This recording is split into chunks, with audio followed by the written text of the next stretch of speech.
Alrighty, mic check, mic check. Alright, howdy y'all, how's it going? And welcome back to another Final Fantasy V stream. How you guys doing? You guys having a good weekend? I'm having a good weekend.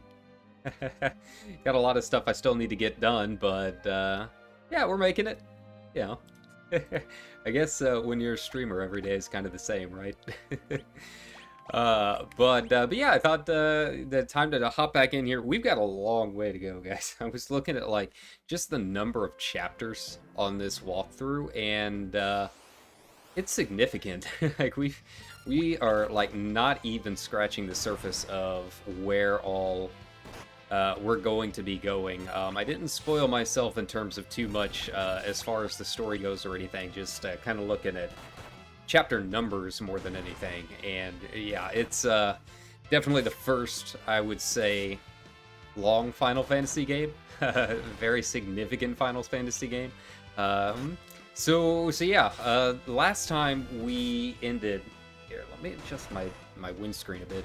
Last time we ended, I kind of realized that we are a ways off from actually being able to take down Ifrit. So I'm gonna spend a little bit of time leveling, and I mentioned this. Oh, that's right. I gotta run from these guys. Here we go. I mentioned it with some people in Discord saying, "Hey guys, I'm doing this thing, playing all these Final Fantasy games, and random battles are kicking my ass because I'm doing the Job Fiesta, right?" But they kind of gave me a few non-spoiler hints as far as what I should be doing, and sure enough, I think breaking rods is going to be the best method we've got for taking down Ifrit and moving through the library. Until I can get that done, save up a little bit of money and buy as many decent rods as I can get, I think we're going to have a few issues. So that's what we're going to do. Just spend the first part of the stream just grinding a little bit, trying to get our levels up so that I can actually auto-attack. And then eventually we will get Ranger, which is going to help out a lot, thankfully. But I have to get to that part first. Could be a ways away, so just bear with me a little bit. We can kind of sit and hang out and talk a little bit. You know, how is everyone? Any big plans or anything like that this weekend? I didn't really do too much. Yesterday I ended up watching Sana's graduation, which was obviously kind of sad to see, but you know, she's always been very busy. I know she's had a lot of stuff going on, so you know, I can understand why it was a decision that had to be made, but it's still very sad to see either way. I did really like Sonic quite a bit, and obviously, you know, any of the hollows going down and graduating is unfortunately a very big event. But then watch some other streams that, you know, kind of made up for it a little bit. Watch Polka hit 1 million, and Polka's definitely my favorite hollow. So very glad to see that happen, and it was a lot of fun watching her end with Poe. And sure enough, she finally did it. Okay, so where can I even buy rods here? That's going to be the big question. If I can't even buy rods, that's going to be a very, very big issue. Okay, thank you. What can I do for you? Hey, there we go. I'm just going to buy as many of these as I can, because I'm going to be using them. I guess that was a change with this, with the Pixel remasters, is that you no longer have to have a time mage to break rods. I guess that used to be their command ability, and now you just you can just use them like an item. So that's a nice little change. You know, I've got a couple time mages anyway, so I guess it doesn't really matter all that much. But yeah, so if anyone's playing along and doing the Job Fiesta, it looks like you might be able to break rods just like a normal item, which is kind of nice. But yeah, I want a healthy supply going in there. Here we go. I don't know how many I'm gonna need to take down Ifrit. I'd like to have probably 20 or so if I can. That's kind of pricey. We're talking 650 a piece, so just bear with me a bit. But yeah, you know, I spent the rest of the day just kind of watching some YouTube videos and catching up on some stuff. Saw a couple interesting ones and a couple things that I kind of wanted to talk about. You know, I was thinking the other night after watching Nope, and just really enjoying the story and how tightly it was made, and it's pretty standard for Jordan Peele, right? And then I started thinking like why I enjoyed it so much, and why I enjoyed like the analysis of it so much. And then I started realizing that like it ties into a lot of the reasons that I like the Final Fantasy games, and really what makes an enjoyable game story to me. You know, we talk a lot about literary analysis and stuff, and it's something I like talking about quite a bit, but it's not something a whole lot of people understand, and for good reason. You know, I've mentioned this on stream before, but you know, it's a combination of, you know, just the internet age, how literary analysis and criticism is taught, even into the college level and whatnot, and you know, just how arguments on Discord and whatnot have kind of evolved. Like everything has to be a deep analysis nowadays, and if you aren't critically analyzing something, then you're doing it wrong, and this kind of thing, right? But that completely ignores like people analyze and critique things using different methods, different reasons. And I thought I would kind of talk about that a little bit today, because I think it's interesting, and that's my career, you know. That's what I enjoy doing. And so with Nope, what's really unique and interesting about it, and one of the reasons I like it, is you know, a lot of its themes and a lot of its messages are pretty on the surface, right? And that's kind of true of a lot of Jordan Peele movies, is that he doesn't really hide what he's trying to say. And if you've ever taken, you know, classes on literary analysis or anything like that, that would almost be like a negative, right? You know, even when I was going to college for 4 years for English and whatnot, everything was about trying to find meaning. And, you know, a lot of professors tried to shy away from discussions where the message was too obvious, right? You know, if it's too obvious, then it's not worth doing. And, you know, it's all about, you know, trying to find the meaning in a piece, and using the text and the story to back it up, right? But that's not really the case with a lot of Jordan Peele's movies, and really Final Fantasy in general. I mean, you take Final Fantasy 14, for example, and its messages are right there up front, right? I mean, you're literally fighting despair at the end. You're fighting the concept of helplessness. It doesn't really shy away from what its messages are and what it's trying to say. Final Fantasy in general, just, you know, through the 5 games we played so far here, it seems like it's really about the power of companionship, the power of friendship, and using your community and using those bonds with each other as a powerful force for good, right? And there's, you know, in 14, things that you can analyze that's a little bit deeper. You know, you can get into the Ascens, you can get into the Xenos stuff, where it's a little bit more vague, and you kind of have to read context clues and that kind of thing. But for the most part, you know, its themes are right up there. They're very surface level. You know, they don't hide them at all. And, you know, it kind of made me think about why I like that kind of thing. You know, it's a very, very hard thing to do as a writer. I know Stephen King and quite a few writers have talked about this in their own essays or their own interviews, that typically you don't want to start with a theme in mind, right? And it's usually for a good reason, right? Usually when you have a story where themes are the reason for the writing, right? You go out wanting to make a statement.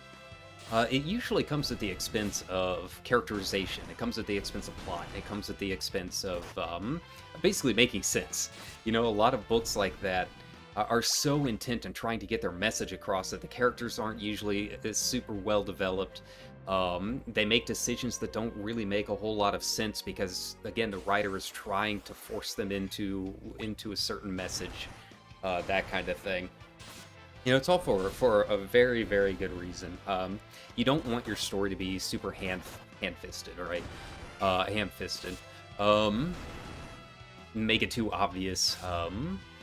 It generally is just easier to leave it up to audience interpretation. A lot of the writers that make their themes super apparent are usually just quite bad at it. You know, I think my favorite example of that would probably be the Golden Compass. And I know there's probably going to be some people like, well, Golden Compass is a classic. And to be honest, I mean, hey, if you liked it, that's perfectly fine.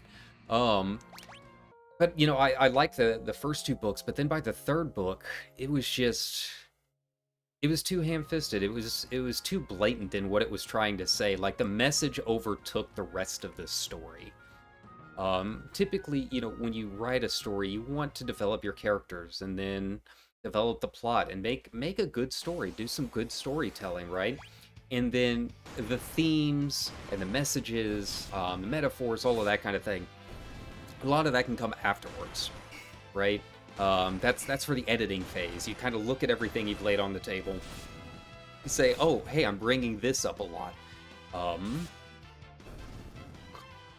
You know, I keep seeing this motif over and over again, and I didn't even realize it until, you know, I'd finished everything and went back. And then your editor can go be like, well, why don't we develop that a little bit more, do some rewrites and kind of make that the theme, right?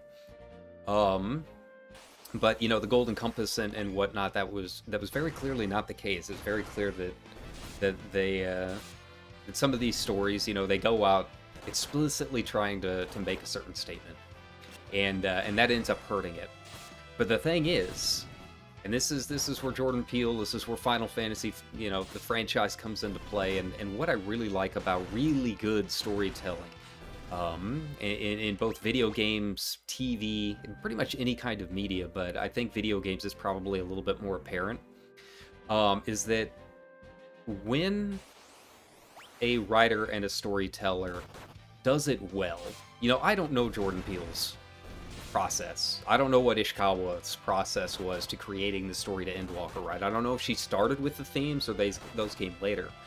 But when it's done really, really well, that I think is some of the best writing you can get. And the reason is because, you know, it's both accessible. You know, those themes and everything are very easy for an audience to understand. They're readable. They're sometimes stated explicitly.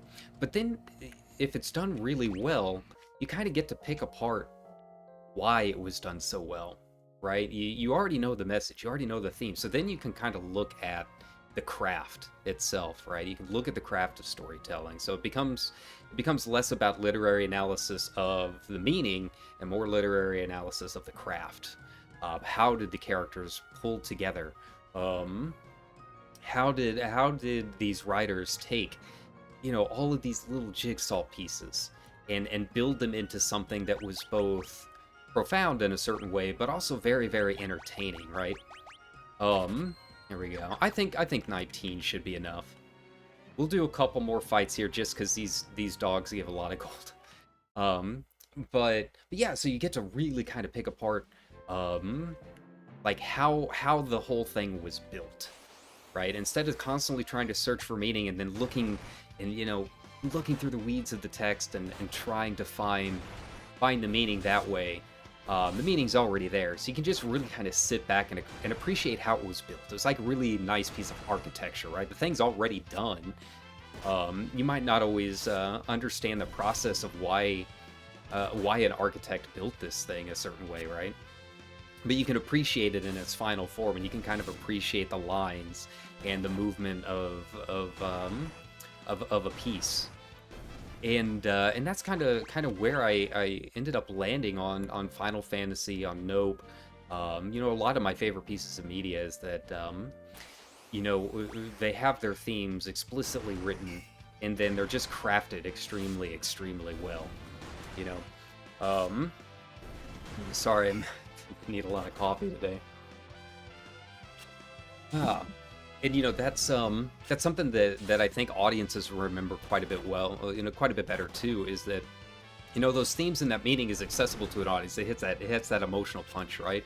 But it also, because you're looking at how it was constructed, you're looking at how these pieces all came together, you're really able to get those memorable moments in a lot of ways that some of the more vague types of storytelling don't always have. You're able to kind of sit back and remember the certain things, the very specific things that just really pulled you in and really made it all come together. Whereas, you know, something that's a little more vague might not have those moments. You know, they might be more thoughtful. You know, you might sit there and kind of ruminate on it a little bit, you know. But they might not necessarily have that moment, right? They kind of force you to think. Whereas these kind of games and these kinds of stories have those very, very explicit parts that were made in service of the theme and in service of the message, and in just a brilliant way, because it ties everything that you've learned together. You know, Endwalker, obviously. Endwalker, the You're Not Alone quest. That's a perfect example. You're taking 10 years of backstory. You already know the message. You already know the theme. But that quest just hits you. It builds upon everything that came before it, right? Nope is kind of like that. Like, there's just so much imagery and lines from the movie that I'm thinking about. And it's like, oh, that's what he was doing this whole time. And you know that he was doing it because you already know his message. You already know the kind of themes he was talking about. You know, the movie is really about, you know, man's inability to tame nature and our obsession with media consumption. You know, those are the two big ones. You can get to, you know, some of the, again, the B plot stuff that's kind of sitting in the background. You can definitely spend some time, you know, really getting in and analyzing that kind of stuff, right? But it's really all of the moments that just kind of hit you in service of the big themes, in service of the really big stuff. And yeah, I think, you know, it's much harder to do that as a writer. You know, it's extremely hard to build a story with a message in mind. And like I said, it's for good reasons, because a lot of times it's not done very well. It doesn't usually hold up very well when people really start to look at it, really start to analyze it. You know, it's too easy to spread yourself too thin in service of the message. You know, you get this thin fabric over everything, and then once people start poking it, it starts getting all those holes poked into it, right? But yeah, when it's done really well, it really is basically magic the whole time, right? You're really getting the opportunity to just see a master craftsman at work, and yeah, I think that's one reason that so many people have been drawn to Final Fantasy XIV and to movies like Nope, is because of that. Is because it is just such a well-crafted narrative, but it's still easily accessible. It still has those moments that just a casual audience that maybe didn't have a whole lot of education and literary criticism and critique and stuff growing up, gives them a chance to kind of think at it at a base level, right? But yeah, it's an interesting story thread. You know, I think so much nowadays, and I said this before, but so much nowadays is just all about this deep literary analysis and trying to find meaning. And again, it's just, you can blame red letter media or whoever you want. I think it's just the internet being the internet more than anything. But it is definitely a thing now where everything has to be analyzed, you know, on a deep critical level for meaning. And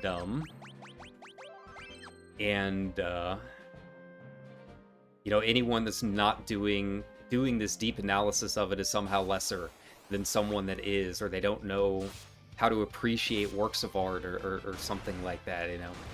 It's just kind of the vibe that I'm getting. So I really appreciate when you have stories like this that are able to come in and they say, you know, there's really not a whole lot to analyze in terms of meaning, so you can just sit back and enjoy the craft, analyze how it was built, and be able to appreciate that.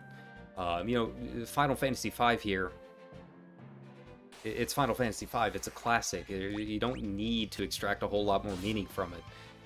Everything that could be said about the meaning and everything within the Final Fantasy games has already been said. So just sit back and enjoy how it was built.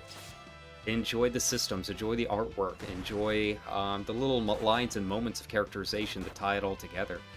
I think that's something that has been lost to a certain extent, and everyone trying to one-up each other in terms of being the smartest man in the room, right? But yeah, I just thought that was kind of an interesting topic, something to kind of think about as we kind of move forward in our gameplay, because obviously this is going to be really the first huge game. I think this is going to be probably the first Final Fantasy that we are really talking about, you know, a 30-hour, 40-hour runtime, just looking at the number of chapters involved. That seems to be the case that I'm seeing here. It's where it looks like it's headed. Not including the grinding and everything that we're going to have to do, like right now, since we're doing the Job Fiesta, right? But it is something that we are going to see a lot more going forward, is you know, a lot more of these themes and whatnot starting to kind of take shape. And yeah, then we can sit back and just enjoy it. You know, enjoy it for the classic as it is, and instead of trying to analyze too much of the story on a super deep level, just really sit and enjoy how it was created, what they did really well, how it made us feel, that kind of thing. You know, it's something I think there's no one answer to it. It's a combination of a whole lot of stuff. It's a combination of reading comprehension and analysis not really being taught all that well nowadays in schools. And even into college. You know, college is very rigid in how it teaches a lot of things. You know, even when you have all of these great discussions going on, and really looking at a piece at a deep level, right? There's still a certain rigidity to it, and of course that's because of how it was all taught to the people that taught them, and so on and so forth. So yeah, you get into a situation where, you know, there's only so many ways that you can look at certain pieces. You know, God, I had to read Frankenstein twice for college for 2 different classes. I'm like, God, I need to choose a different book, man. I like Frankenstein. I don't need to write 2 different essays about it.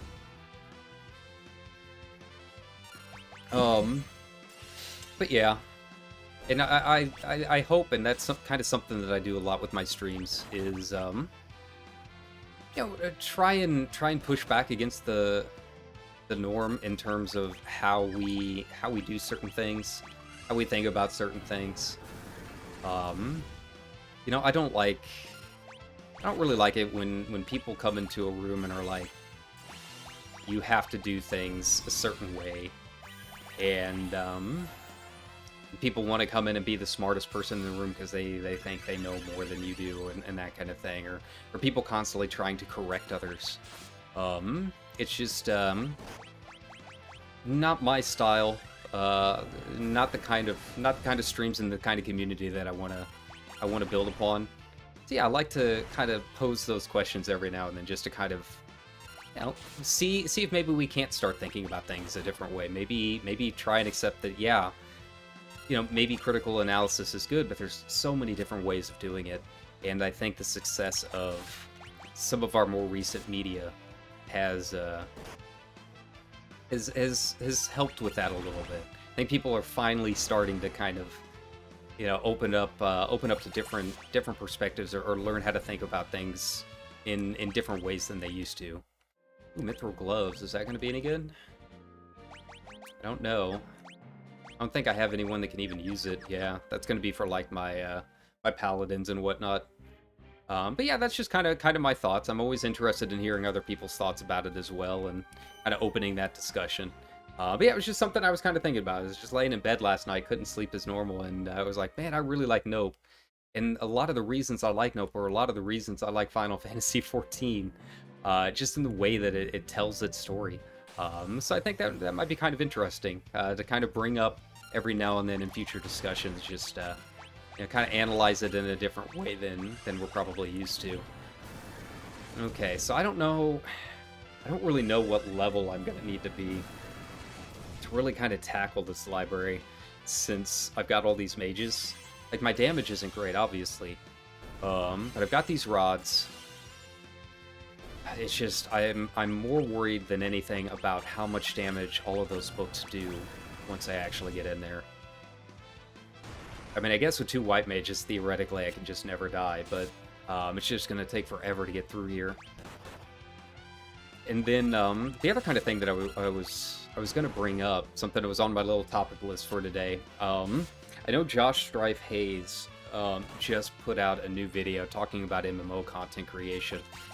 And he interviewed 9 or 10 different content creators. Zeppla was on there, Asmongold, couple other big names, Ginger Prime. And overall, it was really good. It's really long, just kind of a heads up if you guys want to go back and look at it. It's like 2 hours or something like that, because he'll say his thoughts, and then he goes through his interviews with every single person that he had lined up about that topic. So yeah, it's about a 2-hour long video, but yeah, it was just an interesting discussion about what it's like trying to create content for MMOs and whatnot. And obviously, it's kind of something near and dear to my heart. You know, this channel got started with World of Warcraft, and now I do mostly Final Fantasy 14.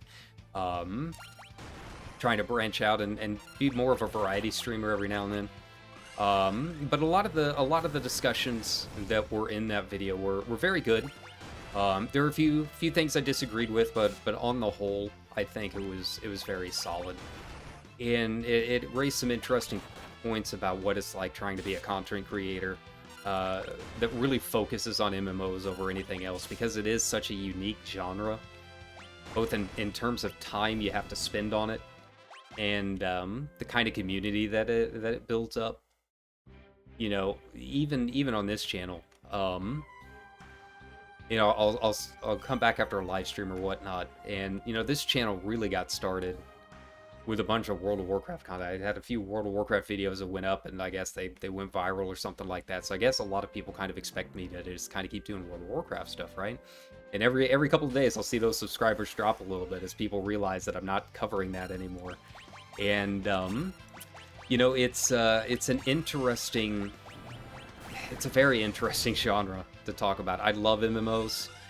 It's my favorite genre by far, but I don't think it's something that I could ever build my entire channel based off of. For a lot of the reasons that he goes into in the videos. It's just the type of content, the amount of time you have to spend on content. It's just a churn, you know, with it being ever-living content and things changing around so much. It does get very tricky. It becomes a battle to try and make content that stays relevant long enough for you to get those views, and then you have to switch back, and you're just constantly updating. Some of it has to be very low effort because you're competing with a ton of other people on the same content, because everything lives and dies by the patch cycle, right? Yeah, it was a very, very good interview, with a lot of very interesting points on it. So I'd recommend going to give it a look. Talks about, you know, a little bit of everything. WoW, Final Fantasy, Guild Wars, KOTOR, I think, talks about that, and RuneScape quite a bit on there. And yeah, it's very hard. I wouldn't recommend it.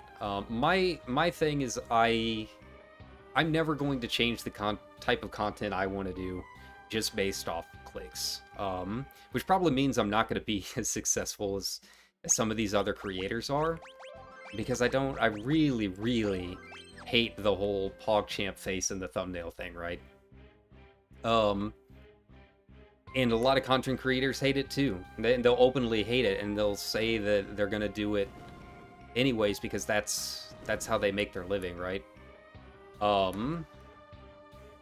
And I just don't see myself being that kind of content creator. It's not something I'm super interested in continuing on. So I'll just keep kind of doing my thing, and hopefully it works and does well. If not, you know, people won't watch, and who knows, maybe I'll have to change stuff up to fit the mold a little bit more. I don't know. Okay, here we go. This is our first real test. Okay. So I think we should be good because no one here is level 5.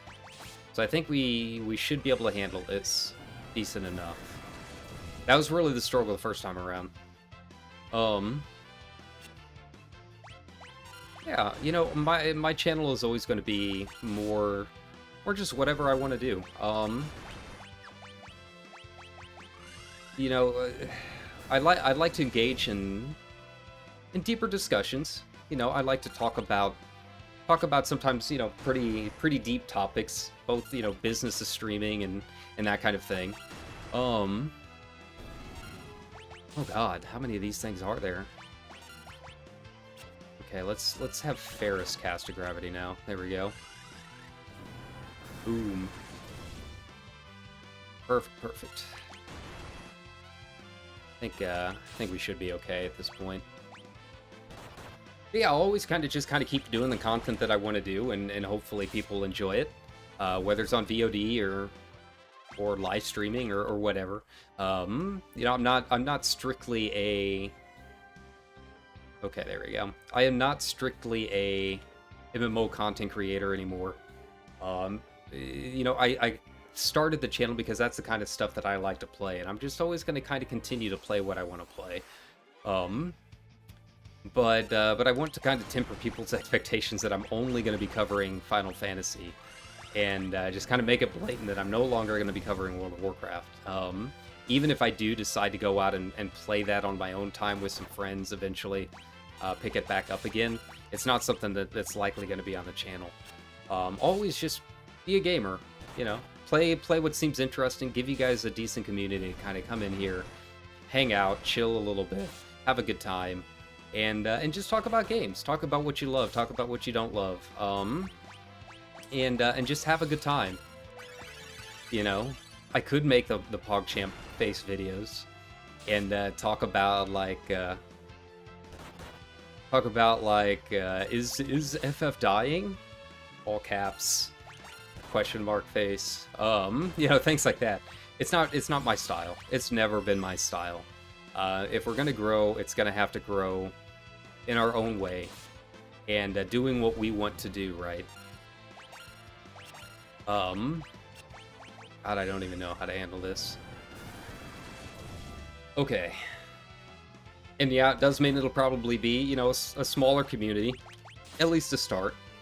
But I think it'll be more what we want in terms of our own channel.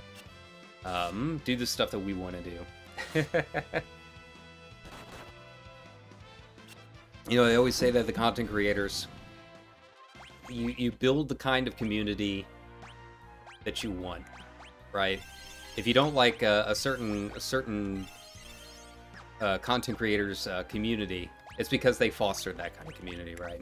I want my community to be chill. I want my community to be welcome and just do a little bit of everything. It's more like I'd almost say like a VTuber's community. That's the kind of content that I like doing, is the variety and show style content.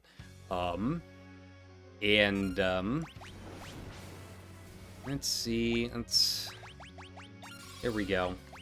So that's what we're gonna stick with, and hopefully it'll go somewhere one day. There we go. Let's just break a couple rods here. Hope it works. Frost rod shattered. Got it. Boom. Frost rod shattered. Enough. You have proven your worth. I shall grant you the use of my powers. Oh wow, that was easy. That was way easier than I expected. We did well. So thank you to my Discord for helping me out with that. I don't know. I like the idea of breaking rods, and I know it can be completely game breaking later on. It's just it's so expensive. I really didn't want to have to sit grinding for 5 hours trying to do it right. All right, well, off we go. I don't know where we're going from this point. I'm assuming in here. None shall pass.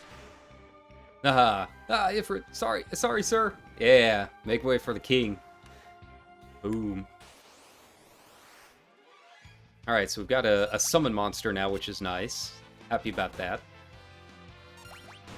I mean, I guess I can break a couple more rods on our way through here.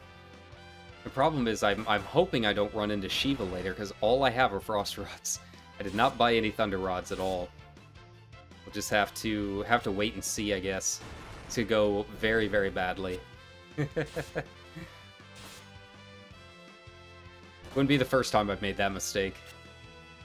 Yeah, see, these guys are doing so much damage. I really do kind of wonder if maybe I'm not a bit under-leveled.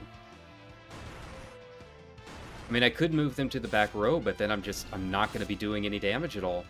I have no damage spells at all other than breaking rods. And I don't want to have to rely on that. Here we go. But, you know, speaking of MMO content, we'll probably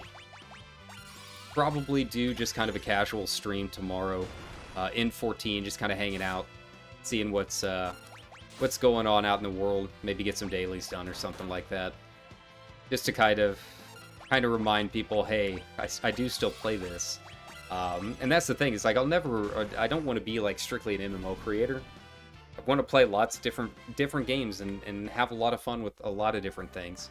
But it is still my main game. I mean, don't get me wrong. 14 is definitely not going to go anywhere in terms of my playlist.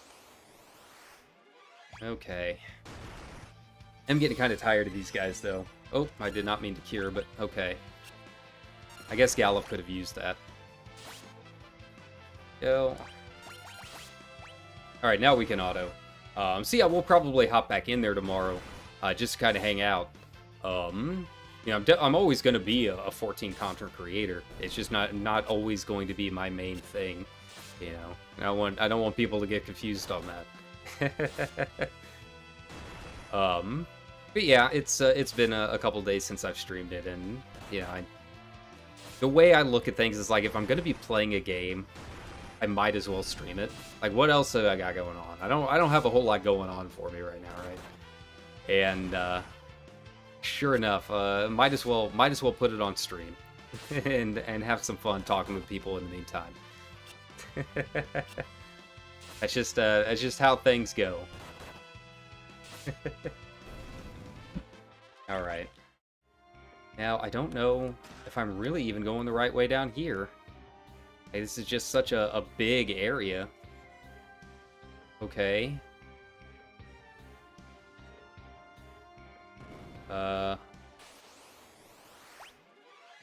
just kind of making my way around. Oh god, he's probably dead. Yeah. Get him back up. Sakura. Here we go.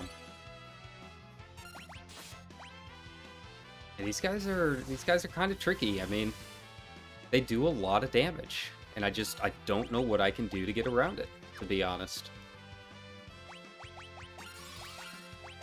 Other than just overlevel everything. You know?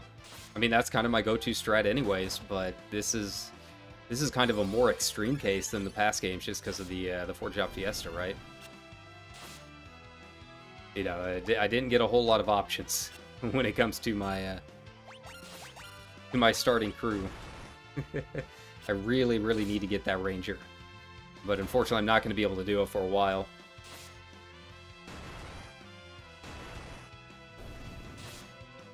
Okay. Covered in gummy looking. Oh yeah, that's the slow, right? Yeah, he had some other stuff in that video that was, you know, interesting. You know, the whole thing was about what it's like trying to be a content creator for an MMO, just in general. One of the things he was talking about, and this is definitely kind of what I was talking about earlier, was you know, you're kind of beholden to a community that's super entrenched, right? And you know, if you ever change what you do, you risk angering the fan base. And I thought that was interesting, but I feel like they also kind of missed a couple points on it. You know, in a lot of the interviews they were talking about, and a couple people were like trying to call out Final Fantasy. for, you know, having an awful fan base and this kind of thing, right? And that's not to say that it doesn't have certain things in it that can be bad. You know, every community is gonna have a toxic element in it, right? But it is a little bit heightened in an MMO. But you know, when people are talking about Final Fantasy in particular, and some of the people he was interviewing were saying, oh, it just has the worst fan base ever. Like, I've never seen anyone that goes against creators that don't like its community, its game as much as Final Fantasy and stuff. Again, I feel like that's something that I kind of talked about in my talk about Balmung and about Crystal, is that it's ignoring a lot of the real life reasons why the Final Fantasy community is the way that it is. You know, all games are politics. Any kind of art is politics, right? But especially for Final Fantasy, you're talking about a community that, again, was built by a very, very heavy LGBTQ presence. And then you have a lot of people coming from a game that was known for harassing that very LGBTQ presence. You know, they have to deal with this kind of stuff all the time in real life. So of course people are going to be super protective of the community that they built when they see the very people coming in that push them out of other games in the first place, right? You know, it becomes kind of circle the wagons kind of thing. And, you know, I feel like any kind of discussion about Final Fantasy and about the role-playing community in particular, they're doing a disservice if they aren't talking about that and talking about the reasoning for a lot of that kind of stuff, right? Because it is important and it does tie into a lot of real-life stuff. But I guess, you know, a lot of people don't want to talk about it because it is, you know, kind of getting into politics, and that's, you know, basically kind of a death knell for the YouTube algorithm in a lot of cases. So yeah, that's kind of my thoughts on it. They really skipped over some important stuff with that kind of thing, because it is more apparent, I think, in MMO communities than it is in any other kind of game, because it is such a community experience, and with the way guilds work and that kind of thing.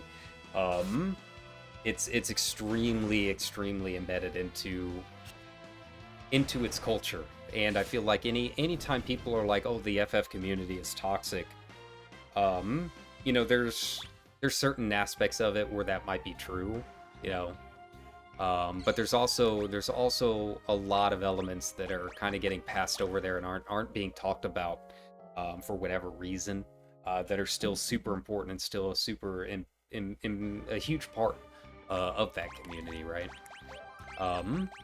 So I mean, that was kind of the one of the few things, is a couple of the creators, you know, kind of making those kind of claims and not really expanding on it or really going in depth on the reasoning for that. Like, it seems like they just get super mad that people were mean to them without ever asking why. It's like, well, if you as a content creator foster a community that are harassing and demeaning these other people, then yeah, those people are not going to want you in their community. That's basically as simple as I can make it, right? And I'm not saying that any of the people interviewed there are the reason for that, because I honestly don't watch a whole lot of the people that were interviewed other than Zeppela. Zeppela was interviewed on it. So I don't know what kind of communities they have, but that would be my first thought. Is like, well, if people really don't want you in their community, and your fans in their community, you should be asking yourself why that is. Right? Okay, here we go. Is that mid? Stay on your toes. I have a bad feeling about this place. Ah, more books. Ah, Biblos. Okay. This could be tricky. Let's get protects on everyone. Let's break some more rods. See if this works or not. Oh god, that doesn't work at all. Let's try a flame rod. Let's see if that's gonna work. Maybe? Yeah, there we go. Flame rod shattered. Perfect. Okay. But yeah, I think in terms of just about any type of content creation, I definitely agree that MMO content creation is probably the hardest. It is very, very, very hard. Go. Oh wow, Ferris like straight up went down, huh? And it's for a lot of different reasons. But overall, I mean, like I said, I have my small complaints here and there, but overall, I think the Josh Strife Hayes interview was overall very, very good and covered a lot of ground in terms of why it is very difficult to be an MMO content creator, specifically. And I don't think it's any surprise that you started to see a lot more people like Preachin and so on start to branch out. Okay. I need to get him down fast. There we go. Okay, there we go. Yeah, that drain really sucks. I don't know if there's a way that I can stop him or not. There we go. I need to get a cure off too. See if I can stop. No.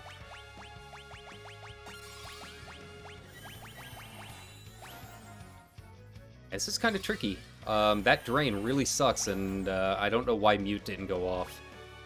But that's gonna hurt. We got a white magic cure. Kira.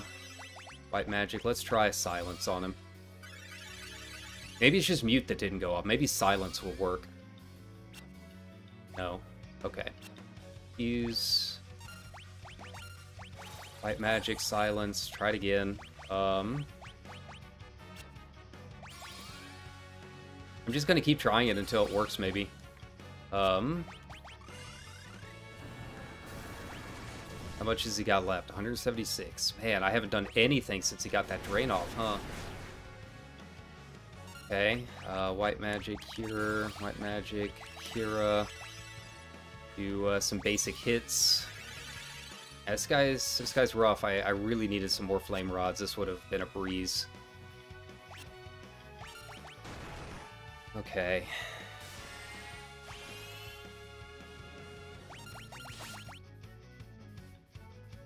God, this drain.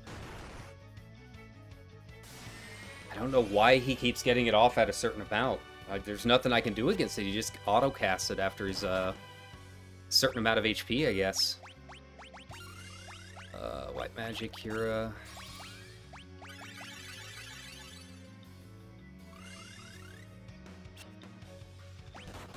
Okay, come on. It's enough of this. Yeah, and I can't use a frost rod, obviously. It's gonna. Do I have another one? No. White magic. No. I don't know what I can do. Other than try stop. See if it works. Yeah, he's just gonna keep healing over and over again. Like, there's literally nothing I can do.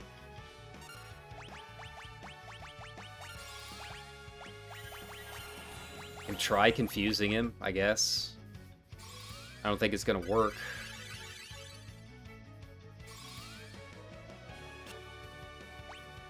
Yeah, this really, really sucks with this party comp. Like, incredibly sucks. Because I cannot do enough damage before he casts a drain off, and I just have to get lucky with RNG and hope that his drain misses, you know? Yeah, no, that's not gonna do anything.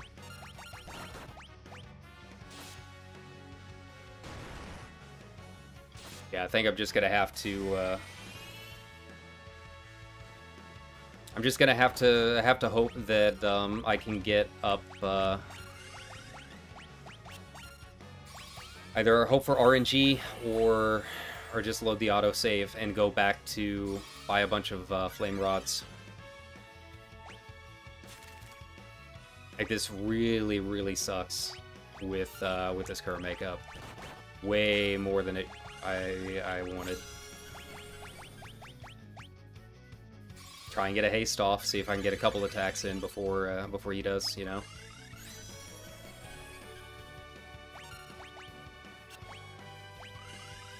I didn't want to haste. There we go. Go.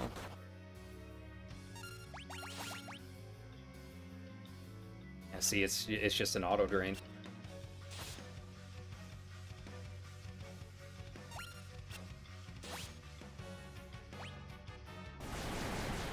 Wind slash.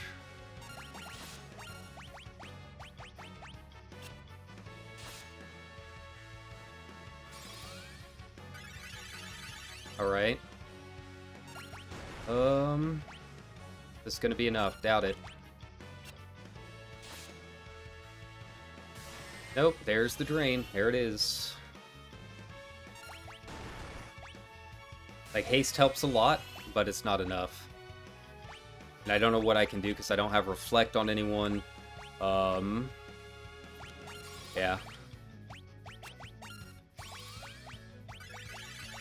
Like, I don't have a silence of any kind.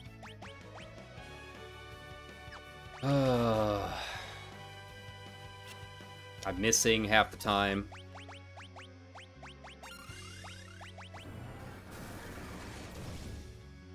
There we go. Yeah, see, he just gets it all back.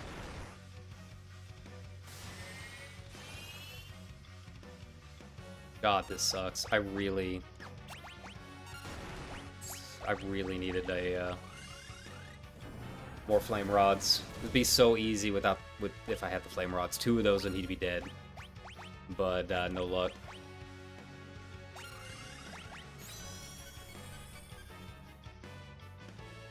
Go. Try and get, I don't know, a basic heal off on someone. Okay, Galuf. I didn't realize he can use the higher tier stuff. That might help out a little bit. Yeah, I'm like out of mana. MP halved. Okay, that's fine. Everything's fine. Yeah, it's an auto cast. There's literally nothing I can do against it. Other than sit here and wait for him to kill me. I do not do enough damage. I have nothing to do without my rods. So yeah, we're just gonna auto. I'm gonna have to go back to town and fight through this whole goddamn dungeon again. This really sucks. You know, I was kind of warned that Byblos would be pretty difficult without rods, and sure enough. You know, I've already got Ifrit, so we will hopefully not have as hard of a time coming back. Yeah, there we go. Yes, I've got to go back and get some flame rods. I can't do this without it. He's just going to auto-drain the moment he gets low enough.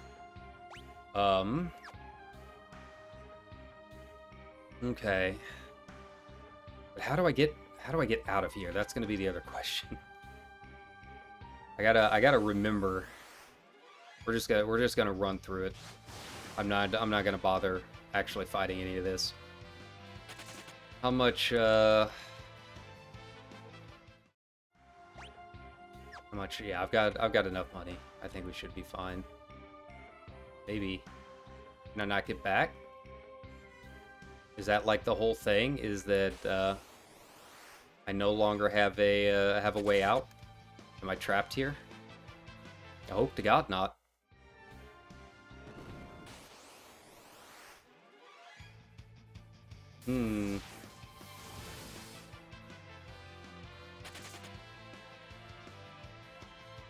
Okay. Yeah, I don't have a way out. Oh, here we go. There we go. Perfect, perfect.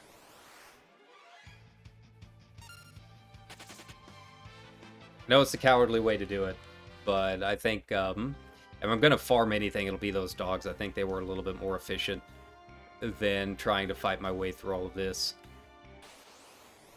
God, every 2 seconds too, and it's always 3 mobs. And it's always one right after the other, which kind of sucks.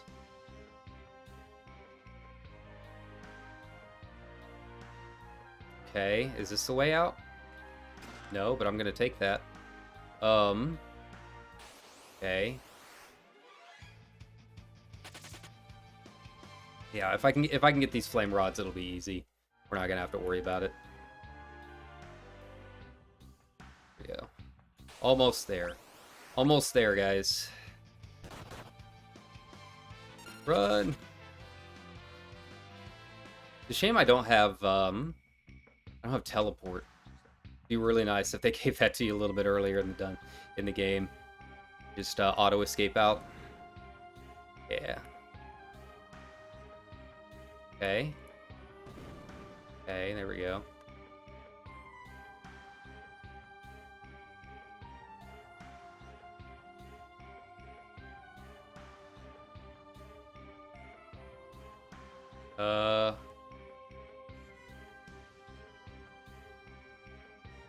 How did I do this again?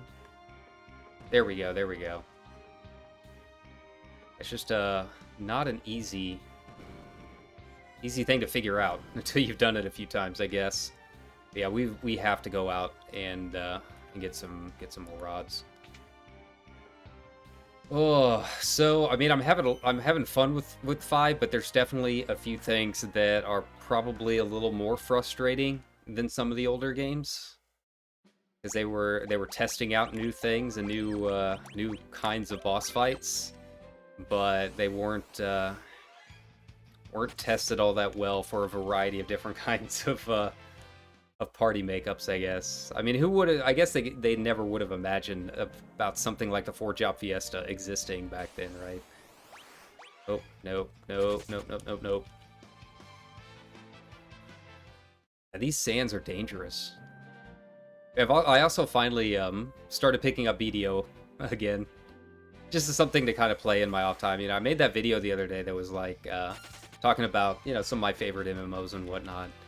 Like, I haven't played BDO in a while, and they've introduced a few new things to it, so I figured, you know what, go and roam around a little bit, enjoy the big open world. Okay, so now I need flame rods. There we go. I think 13 should be enough, hopefully. I only really need it for that one boss. If I can get through Byblos, I think we'll be okay. Back down to it. Okay, all of that work just for this. Go figure.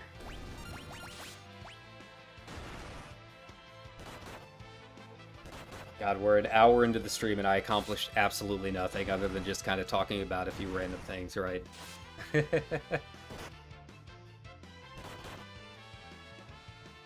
Alright. But yeah, who knows? Maybe I'll stream BDO. The tricky part with streaming BDO is even though I've got a beast of a computer, man, BDO makes it run hot.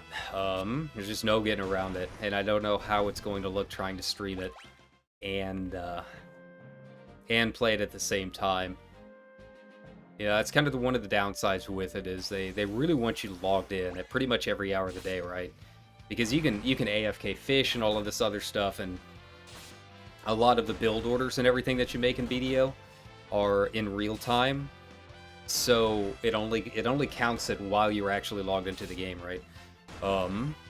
So yeah, when you're trying to build, you know, your first ship, you're talking hundreds of hours of actual playtime in the game, and it does make it a little bit trickier. And yeah, it's not good not good on your graphics card, man. If you don't have proper heat sinks in there, BDO might not be the game for you. So we'll see. I'm leaning more towards Final Fantasy 14 for my kind of casual off day streams. But yeah, we'll play around. We'll see. All right, so before we hop back in here to try and do this again, I am going to go get some more coffee and maybe an extra bottle of water. So bear with me about 10 minutes or so. I will be right back.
let's get back in here.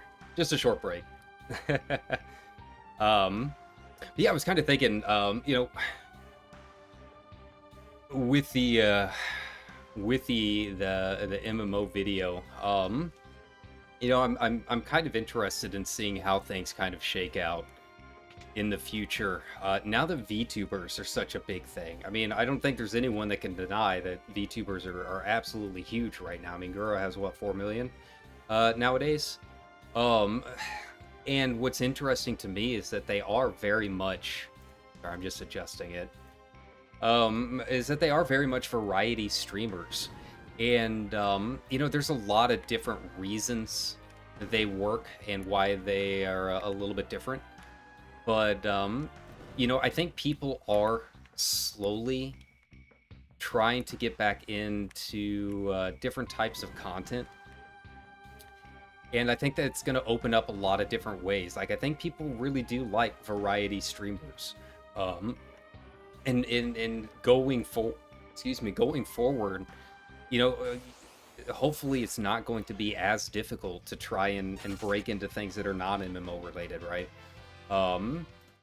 Now there's a lot of reasons that might not work, because obviously VTubers have the whole anime side to it. They can do things that a lot of other content creators cannot do, just in terms of like sight gags and that kind of thing.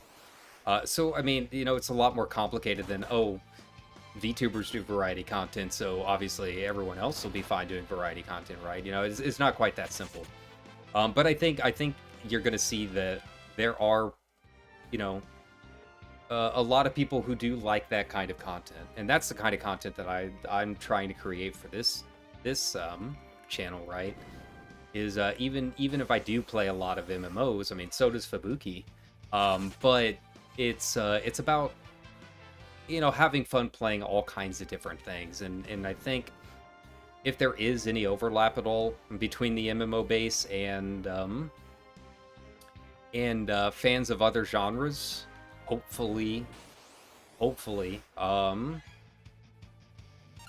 not fans of any other genres, and any overlap between fans, there's any overlap at all between fans of MMOs and fans of VTubers, hopefully, you know, you'll start seeing some of those strictly MMO content creators start to slowly branch out a little bit more and not lose 90% of their subscribers because they start covering another game or something like that, right?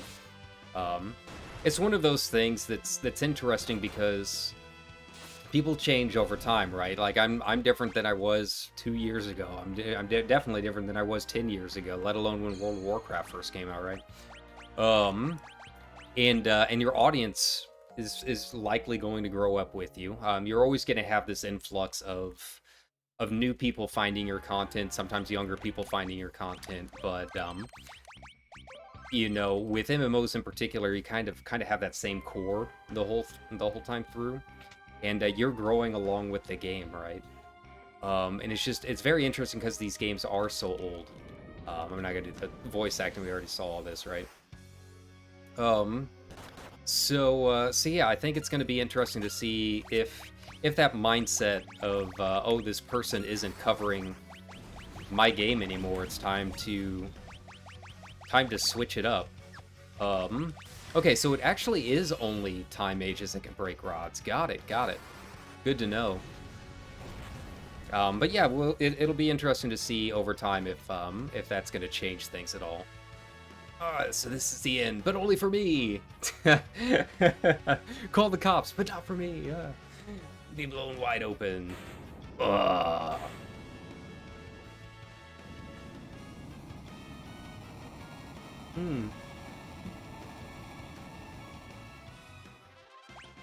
Man, I don't get any experience from that.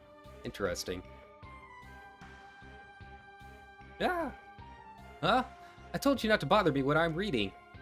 Don't tell me you were engrossed in that book the whole time. That whole time?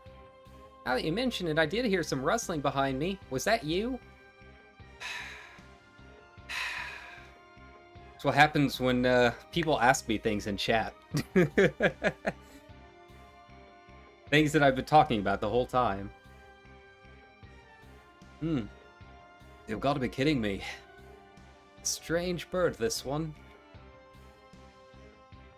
Whatever. I guess it's time to go back, huh? You guys coming or what? I know a shortcut. Oh, thank God. Thank God. Alright, so what's, Woo! Mid, there you are.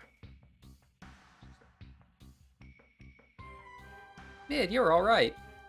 Thank you for finding Mid. Thank goodness you're safe. Huh? You came to save me? I don't know what I needed to be saved from, but it was nice of you all the same. Oh yeah, look at this. I found the most amazing book. Check it out. I bet with this message we could get the fire-powered ship moving. I've got to tell Grandpa Sid about it right away. Sid? Oh, you know him. He's my grandfather. Grandpa is so awesome. When he gets absorbed in his research, he's unstoppable. He never gives up until he's found the solution. Maybe that's how he was in the past, but now... What are you talking about? I'm just saying. He sure is acting like he's given up now. What? He would never do that. Ah. Mid, wait. No, don't. I needed that HP pot. Okay. There we go. Alright, so I guess we go back to town? See if maybe, maybe he's, snapped out of it yet? Here we go. Let's go. Run through the desert again. I think, I'm gonna need to buy an ample supply of rods. Yeah, it's good to know that only time mages can break them, so... reverse my previous statement about the remasters fixing everything. No, you do actually have to have time mages to break the rods, but that's perfectly fine. I'm okay with it. I don't mind breaking the game that way. Okay.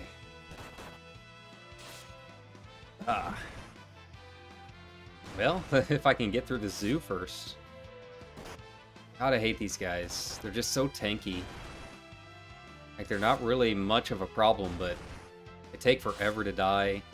And, like, I don't have my ranger yet. I don't even know who's gonna be my ranger. I haven't decided yet. Probably Ferris. We'll see. Keep missing a ton, and I still don't know why. Here we go.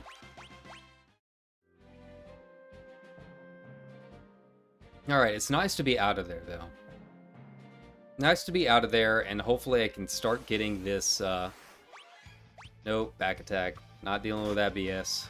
It's nice to be out of there and back to moving the plot forward after an hour. I was hoping to, like, I don't know, grind just a little bit and get back to it, but no luck.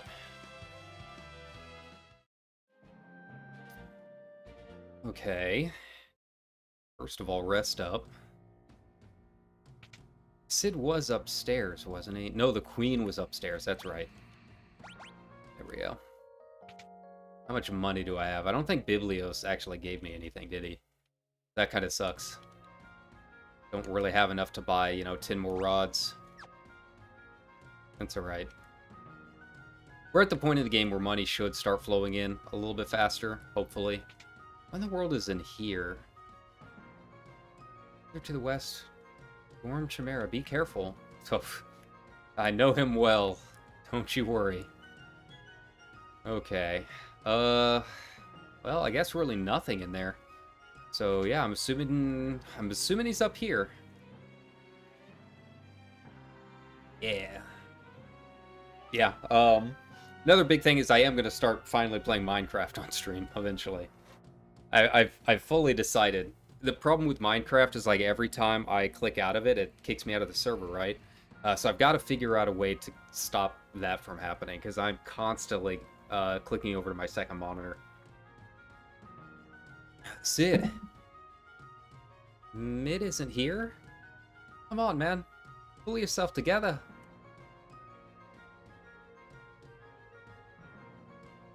Where is Mid? Leave me alone. Don't waste your time on a worthless old lump like me. Oh. Grandpa. Mid.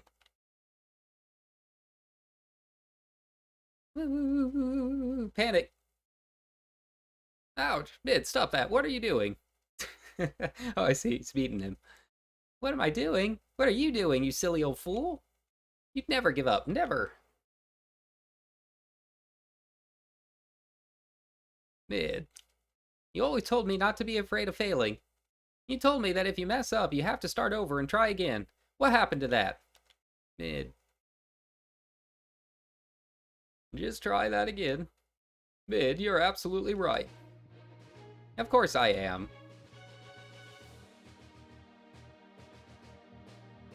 It's not over. The Earth Crystal is still out there. Yeah, but where? And that I don't know, but we've got to find it and protect it, and to do that, we'll need the fire-powered ship. Yes, we'll need to get the ship moving again, but without the crystal. Way ahead of you, Grandpa. Just look at this. Mid, where'd you dig this up? I see. Like that. Nice work, Mid. This could do it. Alright, let's get to work. Yeah. Yeah. Alright, now where we go after that, I have no idea. We'll let them work for a bit. Go and see what's going on. I did stay at the inn, right? I should be good. Alright, I'm curious. I'm curious where this is going to take us. And more importantly, I'm curious when I'm finally going to get Ranger, because I really need it. Okay, here we go.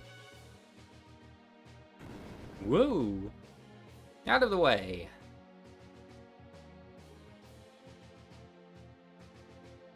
You'll have to excuse me, he's all fired up. We'll take care of the ship, you just sit tight. Huh, I wonder what they're doing. How are they going to get a giant ship to move without wind or fire? Galuf,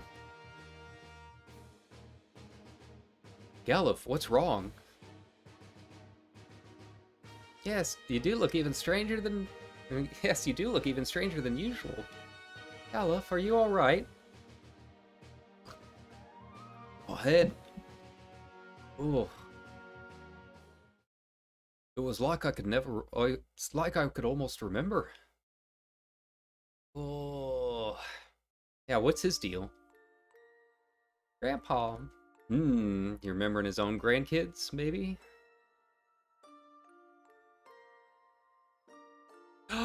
Kryle!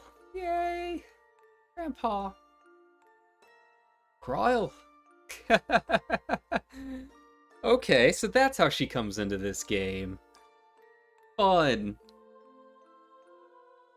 Ouch, stop that. What are you doing? Okay. All stuff we talked about before. Kryle gets mad at him, I'm assuming. Oh, hey, knock it off. Silly old fool.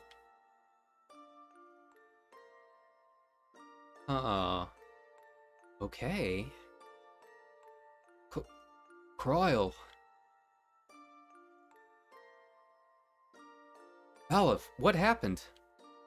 Did you remember something?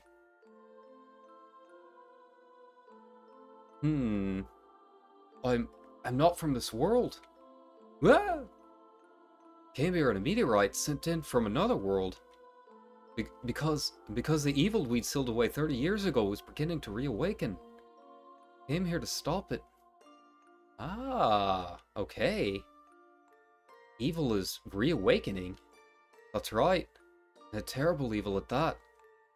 The Dark Warlock Exdeath. Ah, we're finally at Neo Exdeath, huh? Okay. That's more like it. Now, I'm gonna sit up straight for this. Okay. Exciting, exciting. Oh, and the werewolf. No doubt about it. The power of the 4 crystals converges on this spot. We use their power to seal Exdeath here.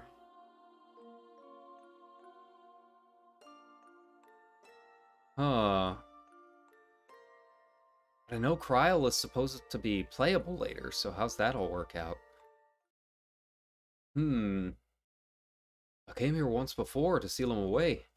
30 years ago. So if all 4 crystals are destroyed, then the seal you placed on Exdeath will be broken? Right. Oh, my head. Galuf. Still can't remember clearly. We can't allow Exdeath to be revived. Galuf. I am okay. Just needs a little sleepy sleep. Needs a little nap. I know that feeling. It's what I feel every time I log onto Twitter.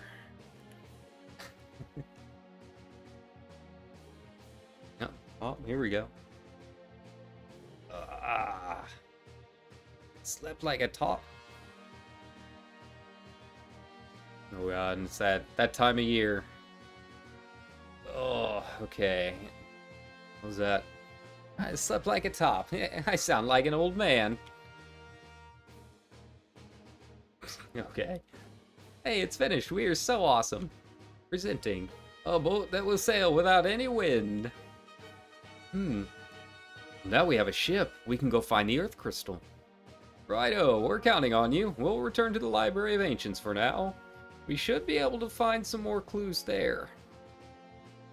So where do I go?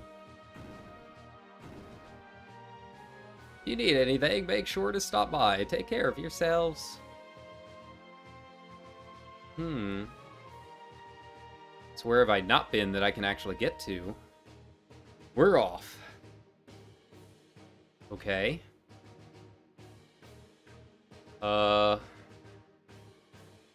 mean, I've kind of been everywhere. Maybe somewhere down there, down south? It seems like just about the only place. Yeah, let's, Sahagan, my old nemesis. We meet again. Okay. They're not too bad. I can't remember if we fought anyone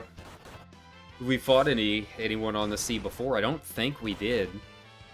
Maybe I just got lucky with RNG or something. Okay, yeah, these guys are kind of powerful, to be honest. Knocking off 100 a piece. They've got fairly tanky health. I've gotta be careful in case they crit or something.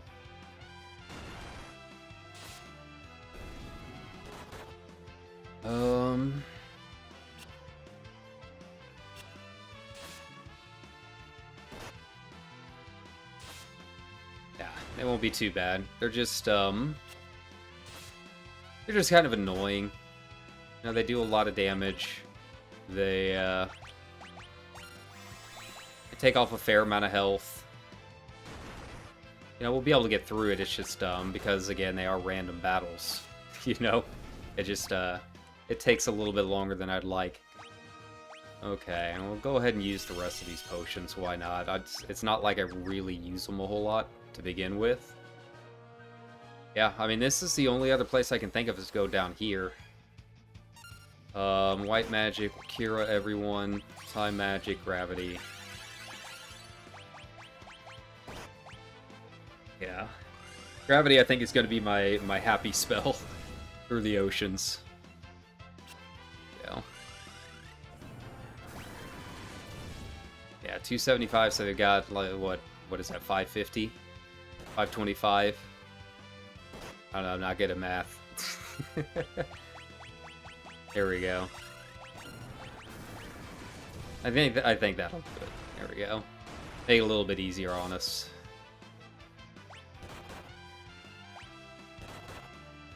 Okay. I wonder if there's a way I can change the,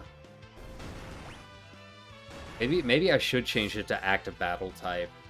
I don't know if that'll let my my meters keep moving through the attack animations or not. I can't remember what I used to use all the time in like 10 and stuff. Or even 6 for that matter. It's been so long. Yeah, I have to assume we've got to go down here. You know, I've got these rods. Let's use them.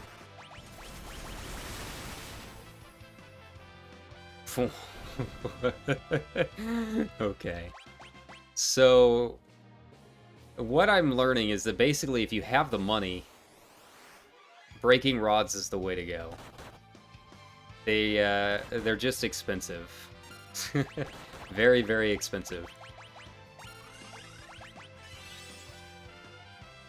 You know, saving up that much money each time is,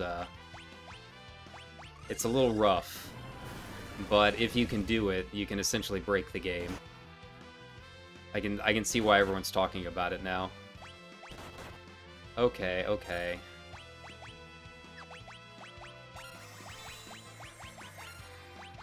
Yeah, let's end this.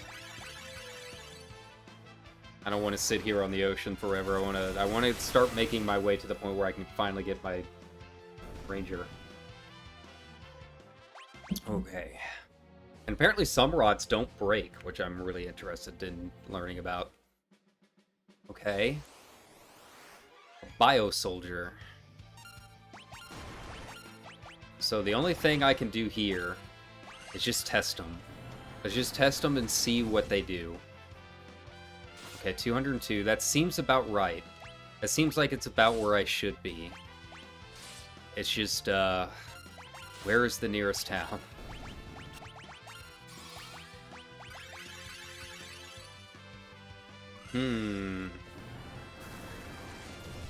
Is it gonna be the one that's, like, in that valley back there, maybe? Ooh, bio hurts. Bio really hurts. Let's get these guys, or not. Okay. Party was defeated. Alright, so yeah, Bio Soldier really sucks. And it's gonna start me way back up here. Okay, let's see if I'm going the right way. First of all, okay. 7 Seas, okay. Seas, lightning elemental attacks are nice. I have some black casters. Earth is awesome. Well, none of that matters to me.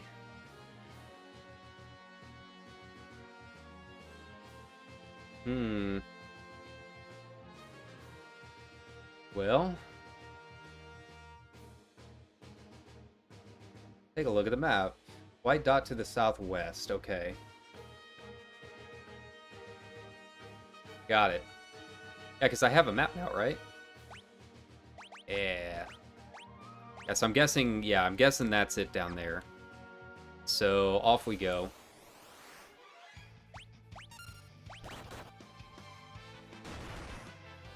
You know, it might not be a bad idea to kind of sit around here and farm the ocean for a bit. If I have to. Get some lightning rods, maybe. Try and stock up on a couple different types. How much are they giving me each round? Only 300, and yeah, the dogs are actually better. But I do want to, yeah, I want to buy a couple rods, buy a couple thunder rods, just to make it a little bit easier. So that's what we're gonna do. I apologize for grinding these dogs so much on stream, but I just feel like I don't have a whole lot of other options, you know? But these dogs give me almost an entire rod every battle, so not a bad idea. There are worse ways to spend my time than making money. Here we go. Now we can just auto it. Alright. But yeah, like I was saying, I do want to start doing some Minecraft streams. I'm not good at Minecraft. But we'll give it a shot and see how it goes. I've got a server that I play on that's done some pretty crazy stuff. It's a private server. So I think it'll be a lot of fun. But just kind of be aware if I do start doing that as kind of a casual off that's it on stream kind of thing. I am not good at it. I am very, very not good at it. I have to look up guides for just about everything, and apparently that kicks me out of the server every time I try looking at a wiki. just be aware. We'll try our best, but I don't know how it's gonna go. Like, I barely know how to make stone blocks right now. Everything's very basic.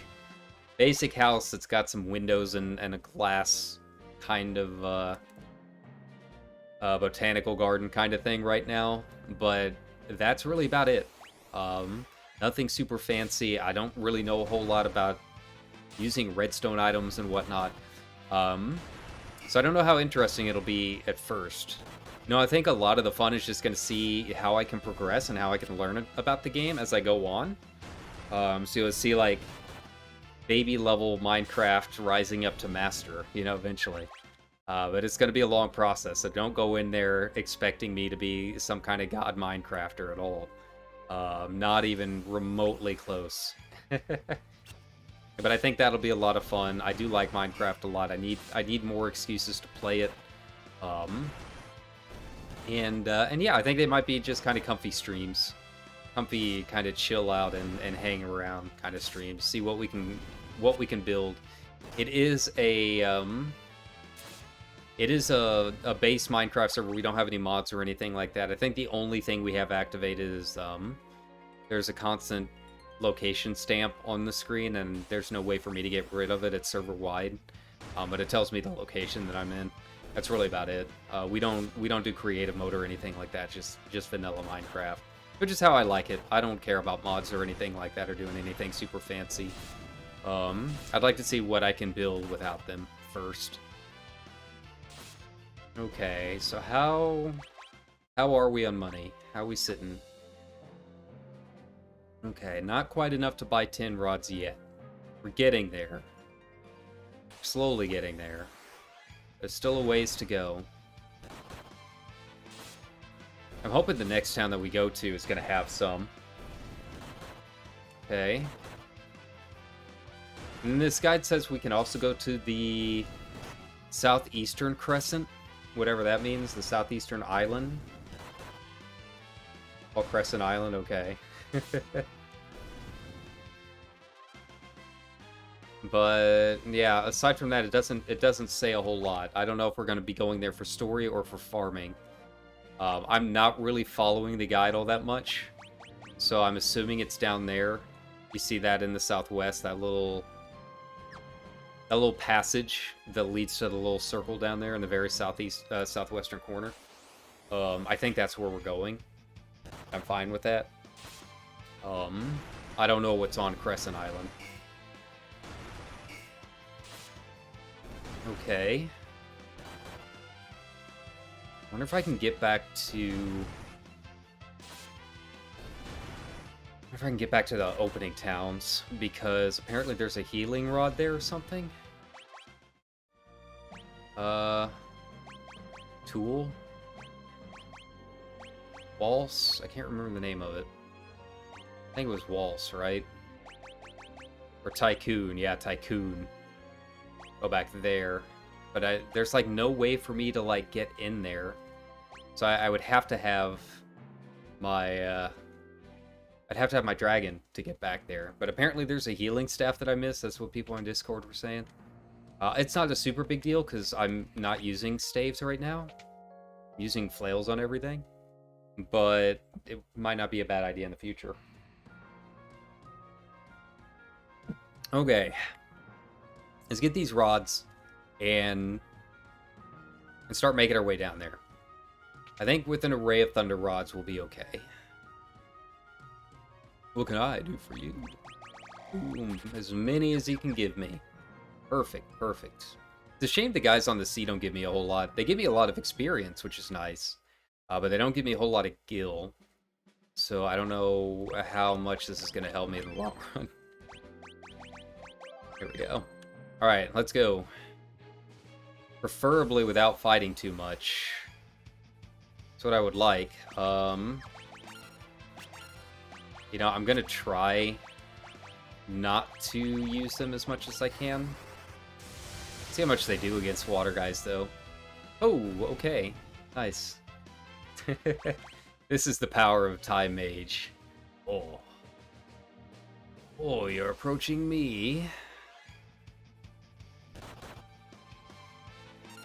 But, like, I don't want to skip them because I do need the experience, to be honest.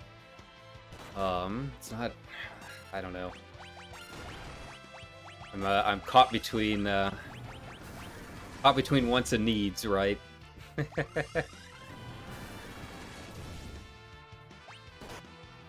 Oh, critical attack, got it. Well...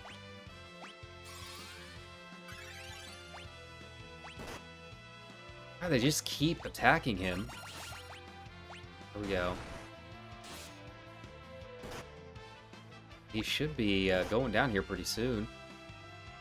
Took off half his health. What more do you want from me? What I really want to know is when I can actually start using party-wide haste and stuff. If that's ever going to be an option. I don't know if it will be. But I feel like that's really what's making this really hard, is I'm not able to use a lot of the spells I want to use because they're single target. And, like, right now with this current makeup, it really doesn't help me to only cast it on one person. Like, no one person here is really doing any better than the others. They're all kind of waffling about, just hoping to get their hits in. Yeah, I'm assuming this is it down here. Okay, let's finish this. Quick and easy. Hopefully get some more rods when we get to this next town. Said I'm assuming this is it. We'll save here, just in case.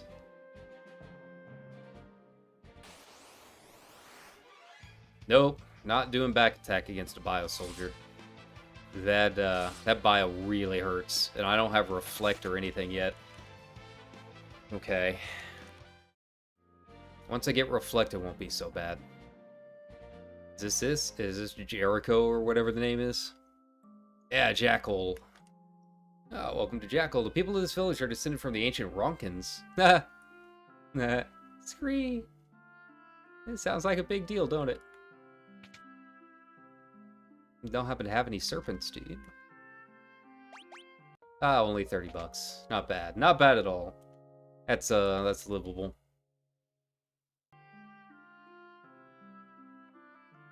Okay.